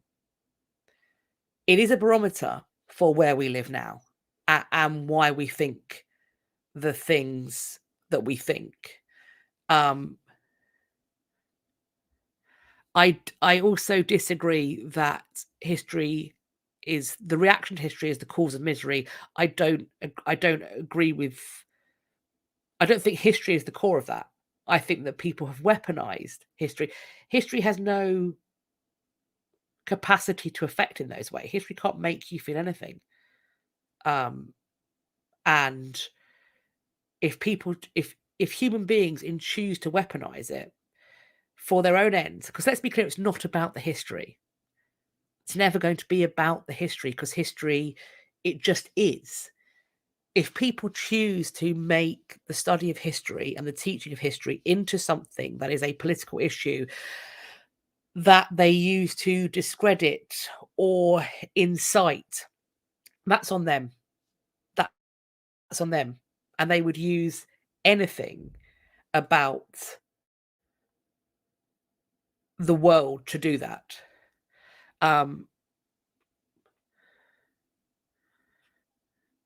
And the study of history, I don't think is a way of excusing violence. I don't think it's. I think that history itself is morally neutral. I think that the way in which people interpret history and put their own spin upon it can be very immoral, or at least amoral. But I don't think history itself. Humanity is the issue. I don't think history is the problem. That's it. It's not a. It doesn't have any active volition. It can be weaponized, certainly.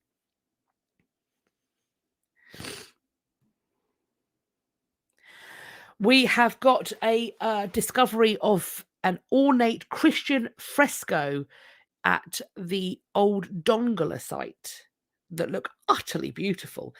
These are. This is the capital of the Nubian kingdom of Makuria, located in what's now the northern state of Sudan on the eastern banks of the River Nile. This was a community that emerged in the 5th century AD, following the collapse of the Nubian kingdom of Kush. It reached its zenith between the 9th and 11th centuries AD, and it encompassed territory stretching from the Third Cataract along the Nile River to below Abu Hamad, as well as certain regions of North Kordofan. The kingdom underwent cultural religious transformations known as Nubization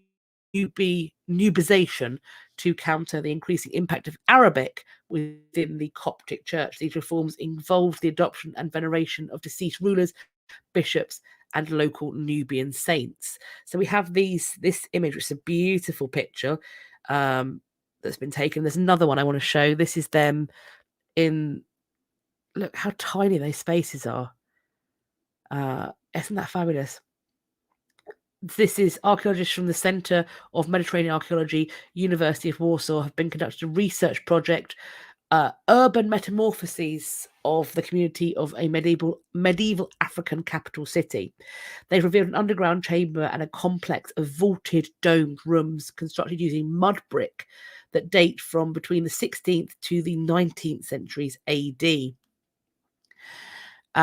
Several of the rooms are decorated with a collection of frescoes showing Christian scenes, depictions of Christ, the Archangel Michael, depictions of Mary, and representations of a Nubian ruler. And there are also inscriptions accompanying these artworks, one of which mentions King David several times and asks God to protect the city. The archaeologists say, quote, he was one of the last rulers of Christian Makuria, whose reign marks the beginning of the end of the kingdom. For unknown reasons, King David attacked Egypt, which invaded Nubia as part of a retaliatory action, and Dongola was conquered for the first time in its history. Perhaps this painting was created when the Mamluk army was approaching the city or was besieging it. These paintings have been preserved by the conservators under the direction of Magdalena Skrasniska. The conservation team operates as part of the cooperation between the Centre for Mediterranean Archaeology at the University of Warsaw and the Department of Conservation and Restoration Works of Art of the Academy of Fine Arts in Warsaw.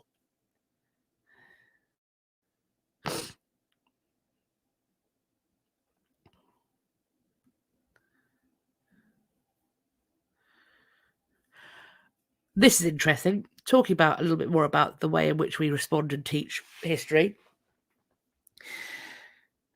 I think it's worth remembering, and this is an interesting article that points us in that direction of memory. Ancient people lived among ruins too. What did they make of them? Mesoamerican sites offer insight into how communities in the past viewed their own history, and that's something that I am very interested by as well. As a Tudor scholar, I'm very interested by the histories that people like William Shakespeare were reading. For example, Holinshed's Chronicles. They are the works they produce, the cultures they produce, the context that comes out of our histories like Holinshed's. Equally, they then go on, the work they produce, whether artistic or factual or whatever it's supposed to be, that then influences and shapes our understanding and perception of history, because the fiction becomes part of the fact, and it interweaves in incredible ways. In Europe, archaeologists and historians have long studied the role of ancient monuments such as Stonehenge in the cultures of later people. But in Mesoamerica and other colonized places, European settlers and archaeologists, quote, pretended that the people they were colonizing had no real history and therefore no real claims to their land. But we see that the ruins that they lived amongst possessed spiritual, historical, and political power, which ambitious elites sometimes tried to manipulate for their own ends. So in 500 CE, rulers took control and placed their elaborate offerings right in the center of the old complex called the Acropolis. The offering consisted of several burials, including 3 bodies interred within large ceramic vessels, burned human and animal bones that indicate sacrifice, all topped off with a layer of earth and stone monuments called stelae. These carved stone monuments were dedicated to the new rulers, complete with their names and in 2 cases their portraits. Quote, they attempted to appropriate the Acropolis by putting their images upon it.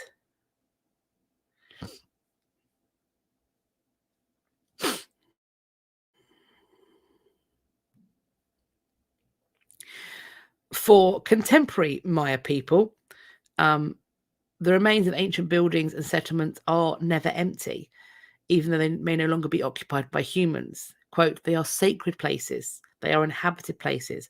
They are places with their own character. So there's this conversation that's going to happen at the SAA. There's a session that's going on, and Lanes Ortiz questions the use of the term ruin.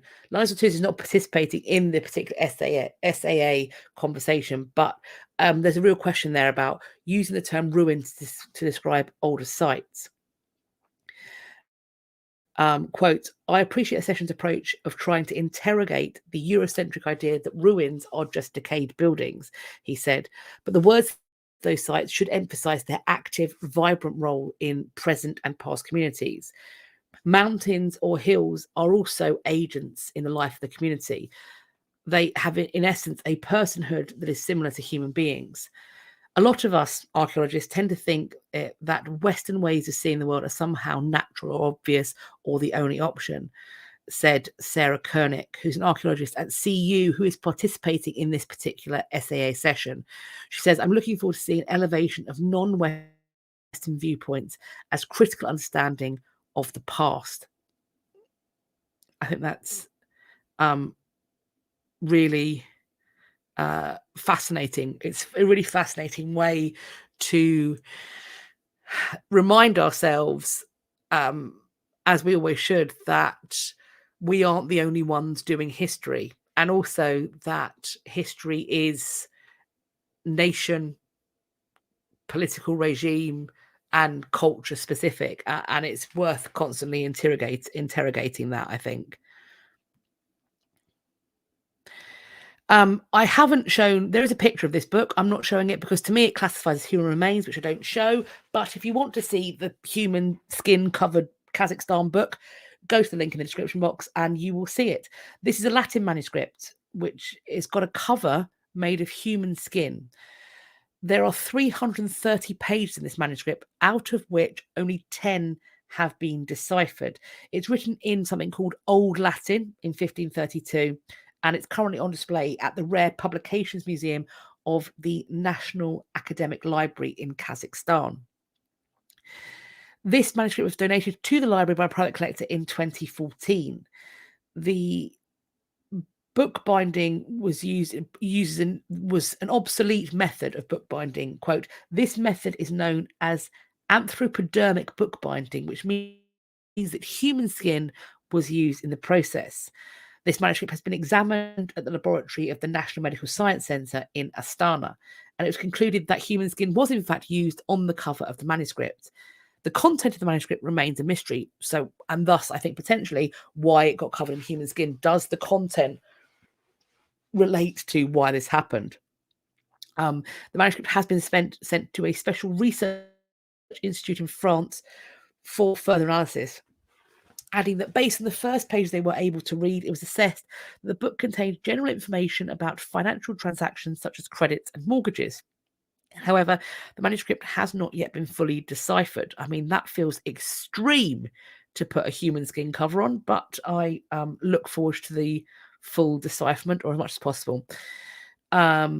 It's also mentioned that the National Academic Library hosts nearly 13,000 rare publications, including books made from snakeskin, precious stones, silk fabric, and golden thread. Interesting.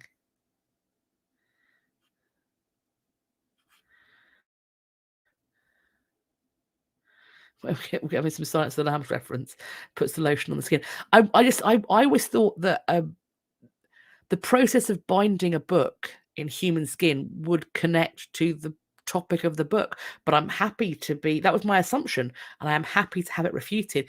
It would be, I mean, can you imagine if your lender for your loan or your mortgage payment was like, well, let me just get out my human skin book and make a note of what I've loaned you. You'd feel intimidated, wouldn't you, to pay them back? Maybe that was the point.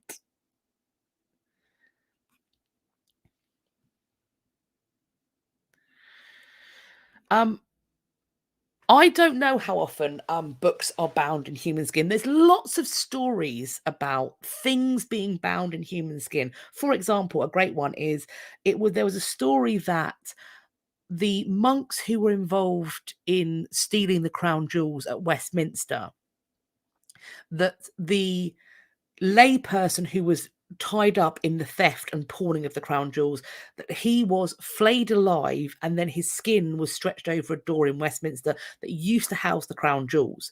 I don't firstly quite know how flayed skin would be possible to string over a door, but that was the story that went.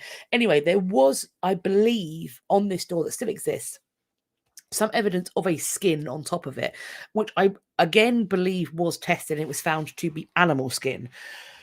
So human skin on books is a thing. I don't know how much of a thing it is, and I would definitely need to look into it.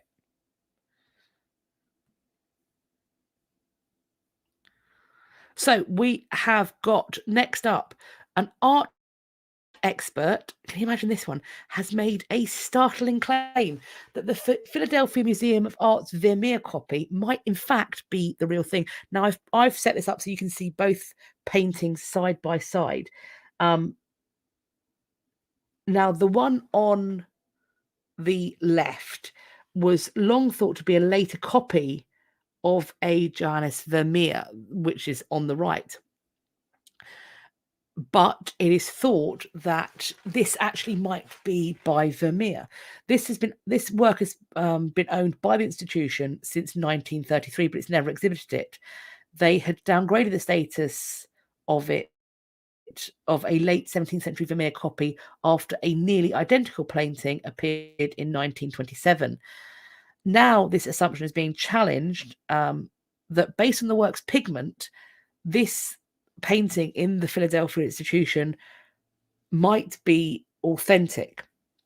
In a presentation during a symposium held last week in the Rijksmuseum on the occasion of Vermeer, which is the most complete showings of the artist's work ever assembled. We have talked about that exhibition in our events section previously, but it is on. This so-called copy is in fact a painting by Vermeer, he argued.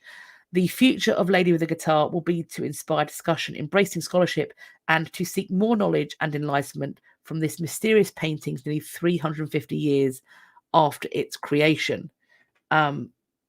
So we have, I mean, I can see why you would think that one was a copy of the other, but the argument is apparently that they are both Vermeer.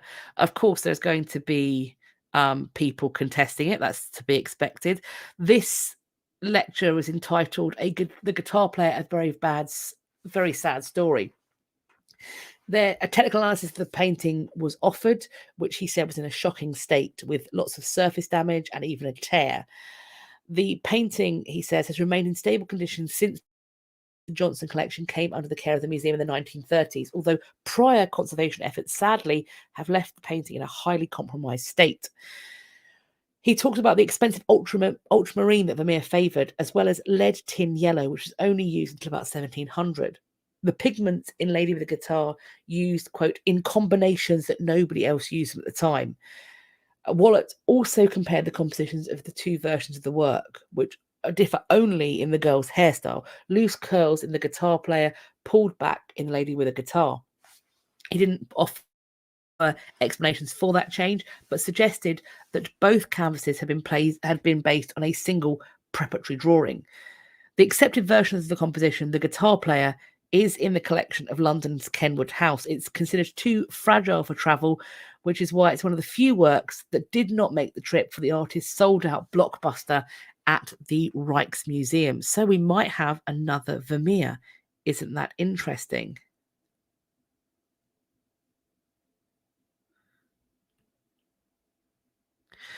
And another piece of art history we've got here. An enslaved 17th century artist, misunderstood for centuries, is now featured in a new exhibition that rewrites the story. In 1650, the city of Rome was abuzz. The Spanish artist Diego Velázquez had just exhibited a portrait in the Pantheon's domed interior. His subject, Juan de Bareja, an Andalusian man who was enslaved and serving as Velázquez's studio assistant. Not only was a formal portrait of a man of African heritage exceedingly rare in Western art at the time, but the painting's likeness was so stunning that an early biographer of Velázquez wrote that the artist sent Pareja around Rome, painting in hand, to show it off to his acquaintances. They said they could not tell who appeared more real. Pareja became an overnight celebrity. Soon after, he was freed from slavery and became an accomplished artist in his own right. But he remains an elusive figure within art history, with details of his life prone to myth, his paintings often misattributed, and no more than 2 works ever exhibited in the same place.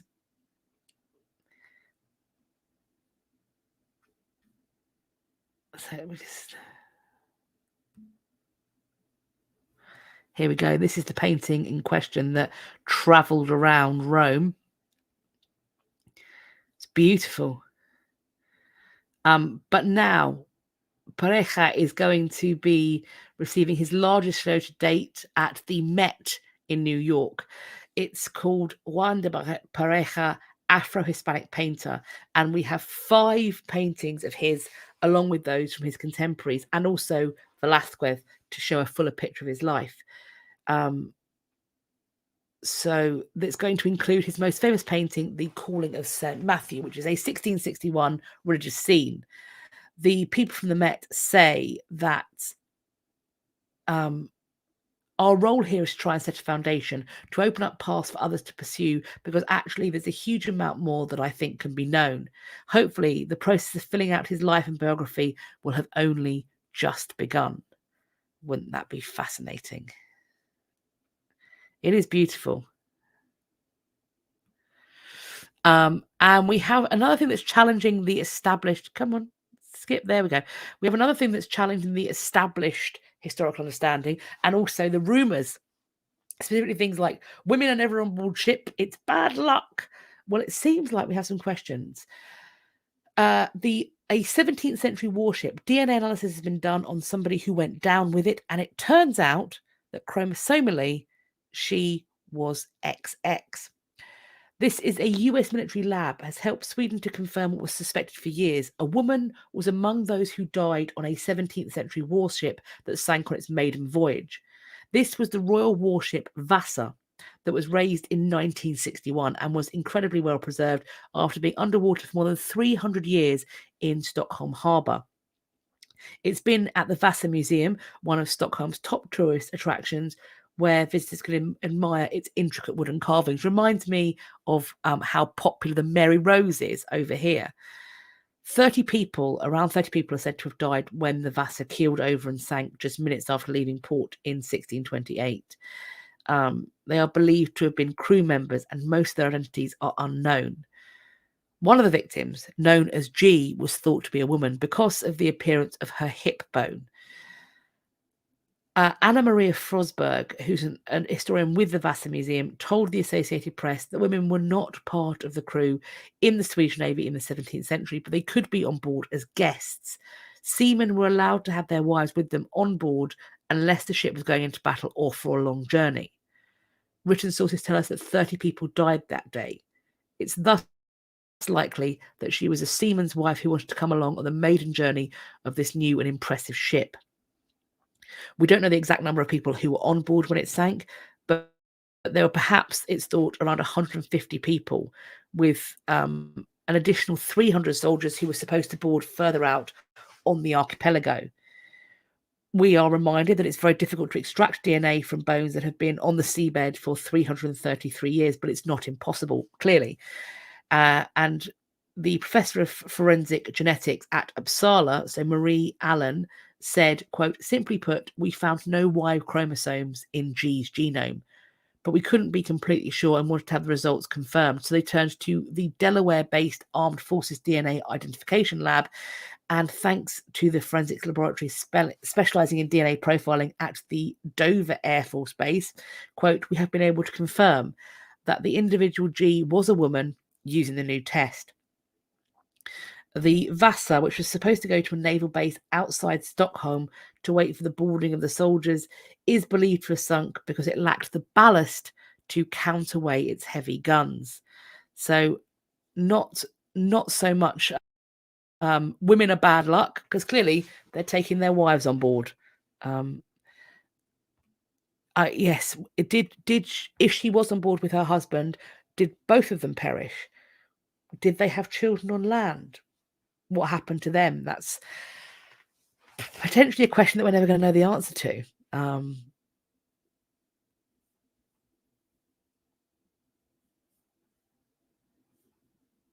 Let's head on. This is interesting. A document that helped to restore the British monarchy is set to go on sale. This is a document that was signed by King Charles II.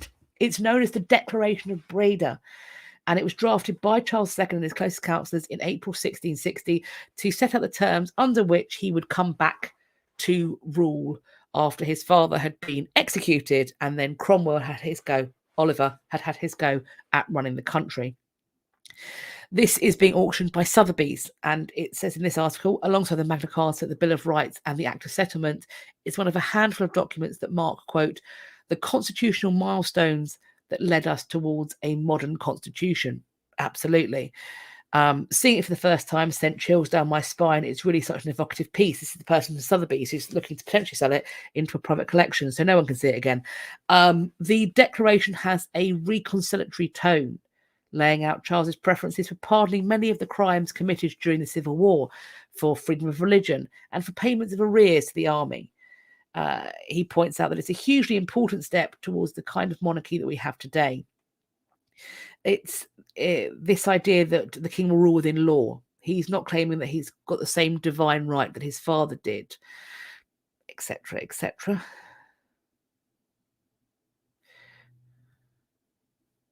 Why isn't this in the National Archives, Pitty Pick? It is a question that I would like to know myself. Yes.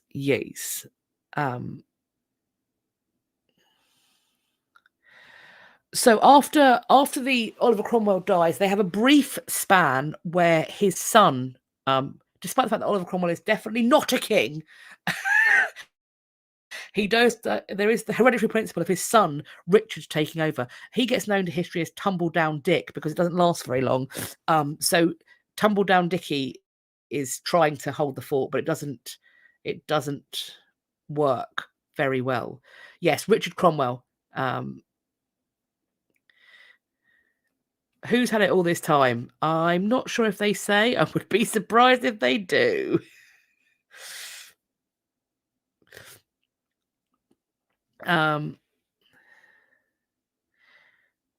So copies of the document were sent to England's centres of power. So the Commons, City of London, the Army, House of Lords, and the Navy. Each were helped to gather support for Charles II. We have one in the Parliamentary Archive, and the 3 are lost. And the 5th, which was originally delivered to the naval commander Edward Montagu, is now being offered for sale. It's entering public domain for the first time in 40 years. Montagu's secretary, the famous diarist and pervert Samuel Pepys, read this declaration aloud at a meeting of the fleet, and he also described it in his diary. By the end of the month after this had come to London, on May the 29th, Charles II enters the city uncontested with popular acclaim. It's one of the most dramatic changes in British constitutional history, and it was accomplished in a matter of weeks without significant bloodshed. This auction is happening on the 4th of May, so 2 days before Charles III's coronation. And it's also going on sale with other royal memorabilia, including 9 illustrated manuscripts that were presented to Queen Elizabeth I, a diamond brooch, which Queen Elizabeth II gave to her maids of honour as thanks for taking part in her coronation. So what's happening?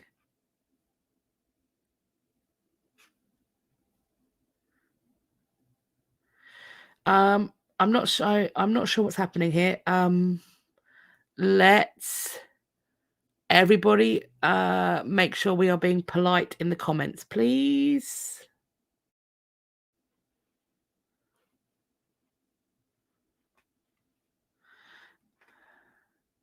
To me as well, thanks.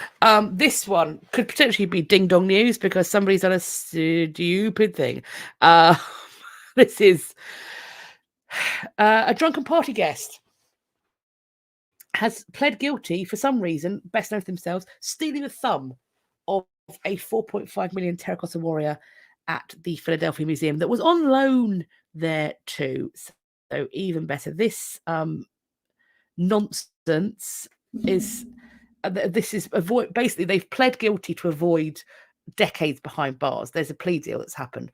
They were at the museum apparently during an ugly Christmas sweater party, and this happened back on December the 21st, 2017.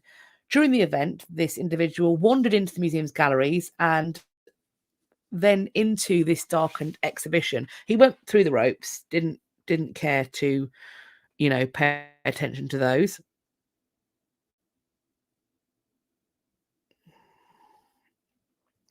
And carrying on. If I do need to get moderators, I will.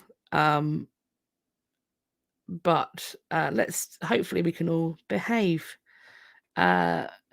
This was captured on video surveillance. He was wearing a Phillies baseball cap and a bright green sweater. So went in, master of subtleties, and posed with a selfie with his arm wrapped around the sculpture known as the Cavalryman. As he walked away, he just broke the thumb off the left hand and put it in its pocket. On January 8th, it was noticed that the thumb was missing. They reviewed the footage and compared them with credit cards to see who'd purchased tickets, and ding-a-ling-a-ling, they found who the culprit was. An FBI special agent turned up at his Delaware residence, and the suspect immediately confessed to the crime and returned the stolen digit. Unsurprisingly, China was furious. The director of the Shaanxi Cultural Heritage Promotion Center, which loaned the sculptures to this exhibition, demanded that the US severely punish the perpetrator. 3 months later, the federal grand jury indicted Rohana under the federal art theft statute. When the matter went before a jury, it resulted in a mistrial. Okay, in April 2019, with the jury unable to render a verdict, because what makes the case unique for an art theft is the lack of financial motive, but it's still a theft, isn't it? So okay. And the statute only applied to artworks with a value of over £5,000. Separated from the figure, how much was the thumb worth on its own, really? Okay, that feels like you're nickel and diming it. When the accused took the stand, he admitted he didn't know why he'd stolen the thumb. Every time I see this video now, I'm trying to figure out what was going through your mind. What were you thinking? I don't know how I could have been so stupid. Too much liquor. The jury had to ask itself, did an incident of impulsive alcohol-fueled vandalism really merit the same punishment as premeditated art heist? Rohana's lawyer argued that it did not, and perhaps it didn't. These charges made for art thieves like the Ocean's 11 or Mission Impossible. Those aren't real things. What? Okay. The barrister told the jurors Rohana wasn't in ninja clothing sneaking around the museum. He was a drunk kid in a bright green, ugly Christmas sweater. So I don't think we can say he broke it by accident. I don't think he broke it by accident. He cuddled a priceless, one-of-a-kind statue and then can be seen breaking the thumb off and putting it into his pocket. Like that doesn't sound, there's no intimation that that's accidental. I just think it also, to me, beggars belief that they were hosting a Christmas party and something like that exhibit wasn't better guarded and better looked at. I think that those there needs to be questions about the museum. And I can imagine, I can understand why China wants the person to be published. Absolutely. But I also have to question the museum who accepted it to have a party there and not to protect something as valuable as that, or indeed anything in their collection. A stanchion cord is not sufficient at all. I don't think we're going to go for the death penalty for it, but I think that that needs to not be allowed to happen. And I think that the museum who allowed it to happen has questions to answer.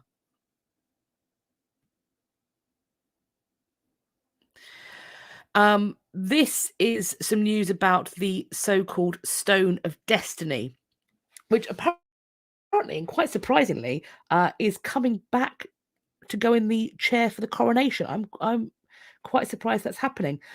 So we've had cutting-edge digital technology and scientific analysis that have seen that apparently there's more of the story of the Stone of Destiny, which is the medieval symbol of Scotland's monarchy, than we first knew. Historic Environment Scotland, who cares for the Stone of Destiny on behalf of the Commissioners for the Safeguarding of the Regalia, have been carrying out work at the so-called Engine Shed, Scotland's National Building Conservation Centre. They are preparing the stone for the coronation of Charles III in Westminster Abbey in May, where it's going to be in the coronation chair for the ceremony. They have taken a 3D model of the stone, which allows them to view it from different perspectives and in higher detail than before. And this has shown unrecorded markings on the stone surface, which have the appearance of Roman numerals. Digital imaging has also improved the visibility of geological features on the stone, such as cross-bedding, which is indicative of the geological conditions in which the sandstone was formed and which is characteristic of sandstone of the Scone area, or Scone sandstone formation. Is it Scone or Scone or Scone? The many tooling marks evident from the original working of the stone and areas of wear and tear can also be seen more clearly. There's obviously, since this stone has been stolen, given back, taken back, stolen again, there's a massive amount of forensic techniques that are now available, which has enhanced the results of previous investigations. Because the last time this was done was 1998. They think that this stone, they have now got more idea about its origins, unearthing more of its post-quarrying history. They have found copper alloy on the top surface, which coincides with a dark stain near its center. So a brass or bronze object was in contact with or placed on the stone at some time in its history. There are traces of gypsum plaster also found to be present, infilling pores in the sandstone. So perhaps a plaster cast was taken at some point in the past. Quote, "The scientific analysis we've been able to undertake using cutting-edge techniques that weren't previously available to us have offered some intriguing new clues on the history of the stone. We may not have all the answers at this stage, but we have been able to uncover is testament to a variety of uses in the stone's long history and contributes to its provenance and authenticity." And they're saying that because the Stone of Destiny was stolen from Westminster Abbey, and there has long been a suspicion that what was returned or what was found was a replica of the stone and not the real thing. So what would potentially be coming down would be a replica and not the real thing. This is saying that it is authentic. The Engine Shed is one of the very few places in the heritage sector globally to offer this kind of cutting-edge digital and science work, and we're delighted to be able to demonstrate the potential of these methods to enhance our understanding of such an important piece of our past as the Stone of Destiny.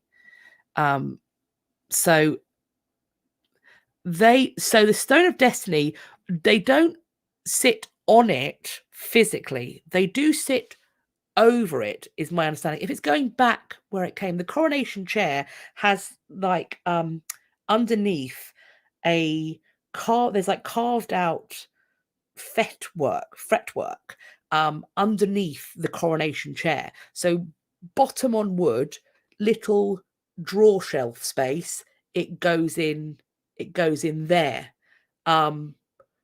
So they don't sit physically on it, but they do sit over it, if that makes some sense. I probably could have worded that better. That, I believe, takes us to the end of our new news. And so thus, as we had our ding dong earlier, we are now going to move on to events and exhibitions, but also TV shows. I was informed, friends, that Disney is setting up to do an adaptation of C.J. Sampson's Shard Lake murder mystery novels. Now, that's reductive, have not read any Shard Lake, but I have been told by so many of you that it's amazing. So I thought you would want to know about this. This production has already begun and filming has started to take place in Hungary, Austria, and Romania. So there's going to be some epic landscapes. It might feel some of those feel a bit like it might be quite Game of Thrones-ish. And interestingly, in the release I saw, Thomas Cromwell is going to be played by Ned Stark. That's not his real name, but that's the name that I can think of right now at nearly 11 o'clock at night. So that's who it is in my head. So that's coming soon. Don't have a date yet. We've also got in Paris, Ramses the Great, the Gold of the Pharaohs. So this is taking place and it's going to be on until the 6th of September. They have got the coffin of the pharaoh, the sarcophagus that has been brought to display on display. But importantly, I think the mummified remains that were inside of that sarcophagus have remained at the Egyptian Museum in Cairo for their preservation and protection. They are too delicate to move, and we don't need to display human remains to get an idea of things. So this is on display. If you do get a chance to go and see it, it's just opened a few days ago. Let us know what you think. I hope it's wonderful. Sean Bean, thank you. That's his name. Lovely. San Antonio. Anybody who's in or around San Antonio until May 21st, between now and May 21st, you might want to check out Roman landscapes, visions of nature and myth from Rome and Pompeii. That looks fabulous. Worth pointing out as well, with all of these, I have got the accessibility information where available and useful and necessary. So not for a TV show, but where there's accessibility information, it is linked beneath the links where you can buy tickets in the description box.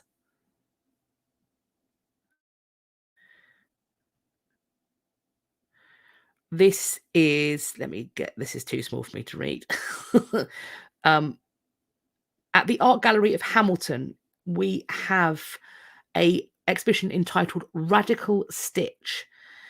This is, so lots of beading is going to be on display here. Beading is one of the defining mediums of contemporary indigenous art on this continent, not my continent, the continent on which Hamilton, Ontario is, obviously. And the critical attention and the breadth of impact of this practice is being raised through this exhibition. Radical Stitch, we're told, looks at the contemporary and transformative context of beading through the aesthetic innovations and artists and the tactile beauty of beads. It looks fabulous. It's going to include a range of work from the customary to the contemporary, with a variety of approaches, concepts, and purposes. Gathering together top artists from across North America, Turtle Island, these selected pieces exemplify current and future directions from the most exciting and impressive practices. The works of Radical Stitch invite viewers to immerse themselves in the political, creative, and aesthetic dimensions of beadwork. That sounds super fun. Tanya, does that mean that you've seen it? It is fantastic. I hope that means you've seen it.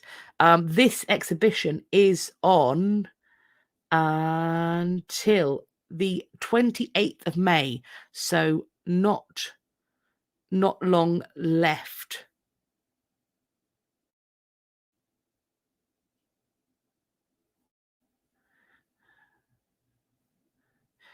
Yes, you're in Hamilton, and you lovely. I hope it was. You sound like you had a great time. And yay, that's so fun.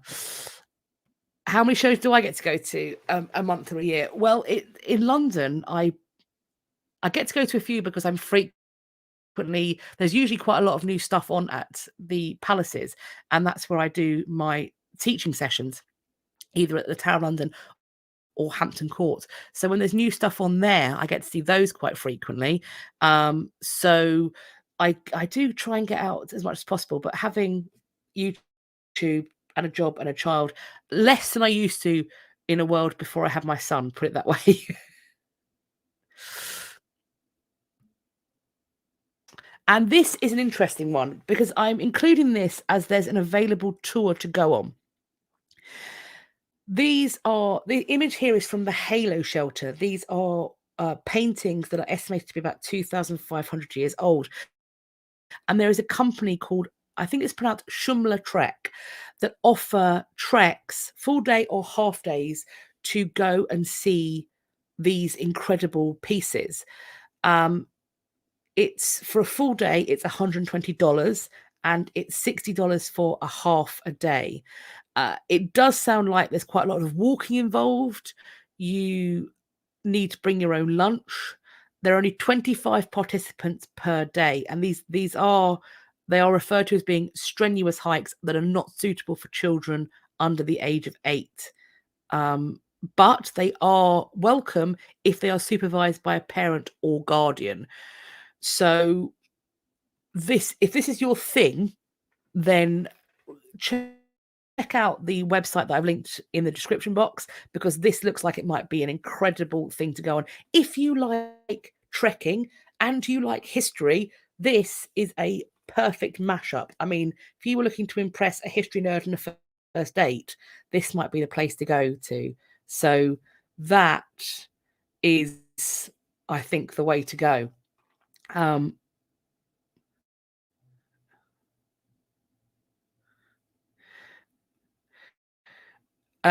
Gabriel is already if he feels very at home in all of them, but sometimes too at home, frankly. So we need to keep an eye on him, because the other day we were walking through the downstairs Hampton Court, and we're going into the orangery, and there's all paintings, and he liked one because it had a doggy in it, and he asked me, he went, "What's that?" And I said, "It's a painting of a doggy." And then we looked at another one, and it was a painting of a prince, and he went, "Can I touch it?" And I was like, "Absolutely not." We don't touch things here, Gabriel. We keep our hands in our pockets. So we're going to have to learn some lessons about that. Thus, we go. Look, I'm going to count my blessings. At least he hasn't snapped the finger off something and put it in his pocket. He has not. And good Lord, he would not be permitted to under any circumstances. Right, friends, that is what I have for you. Yeah, he wants to pet the doggy. Like he's one of those kids that goes, doggy, and then a dog comes near him and he loses it. Like, he likes the principle of dogs, but not the actuality. Right, friends, I'm going to just go big again. Whew. That we have been going for 2.5 hours. That's very long. And I am so grateful for all of you for sticking it out on this Easter Monday. I do hope you've had a lovely weekend, whatever you've been up to. And I hope that you're going to have a great week, whatever time of day it is for you on your Monday. I look forward to speaking to you all in my next video. But for now, I hope you will all take care of yourselves, behave yourselves. And if you can't behave, just don't get caught. Right. Take care. Bye-bye for now.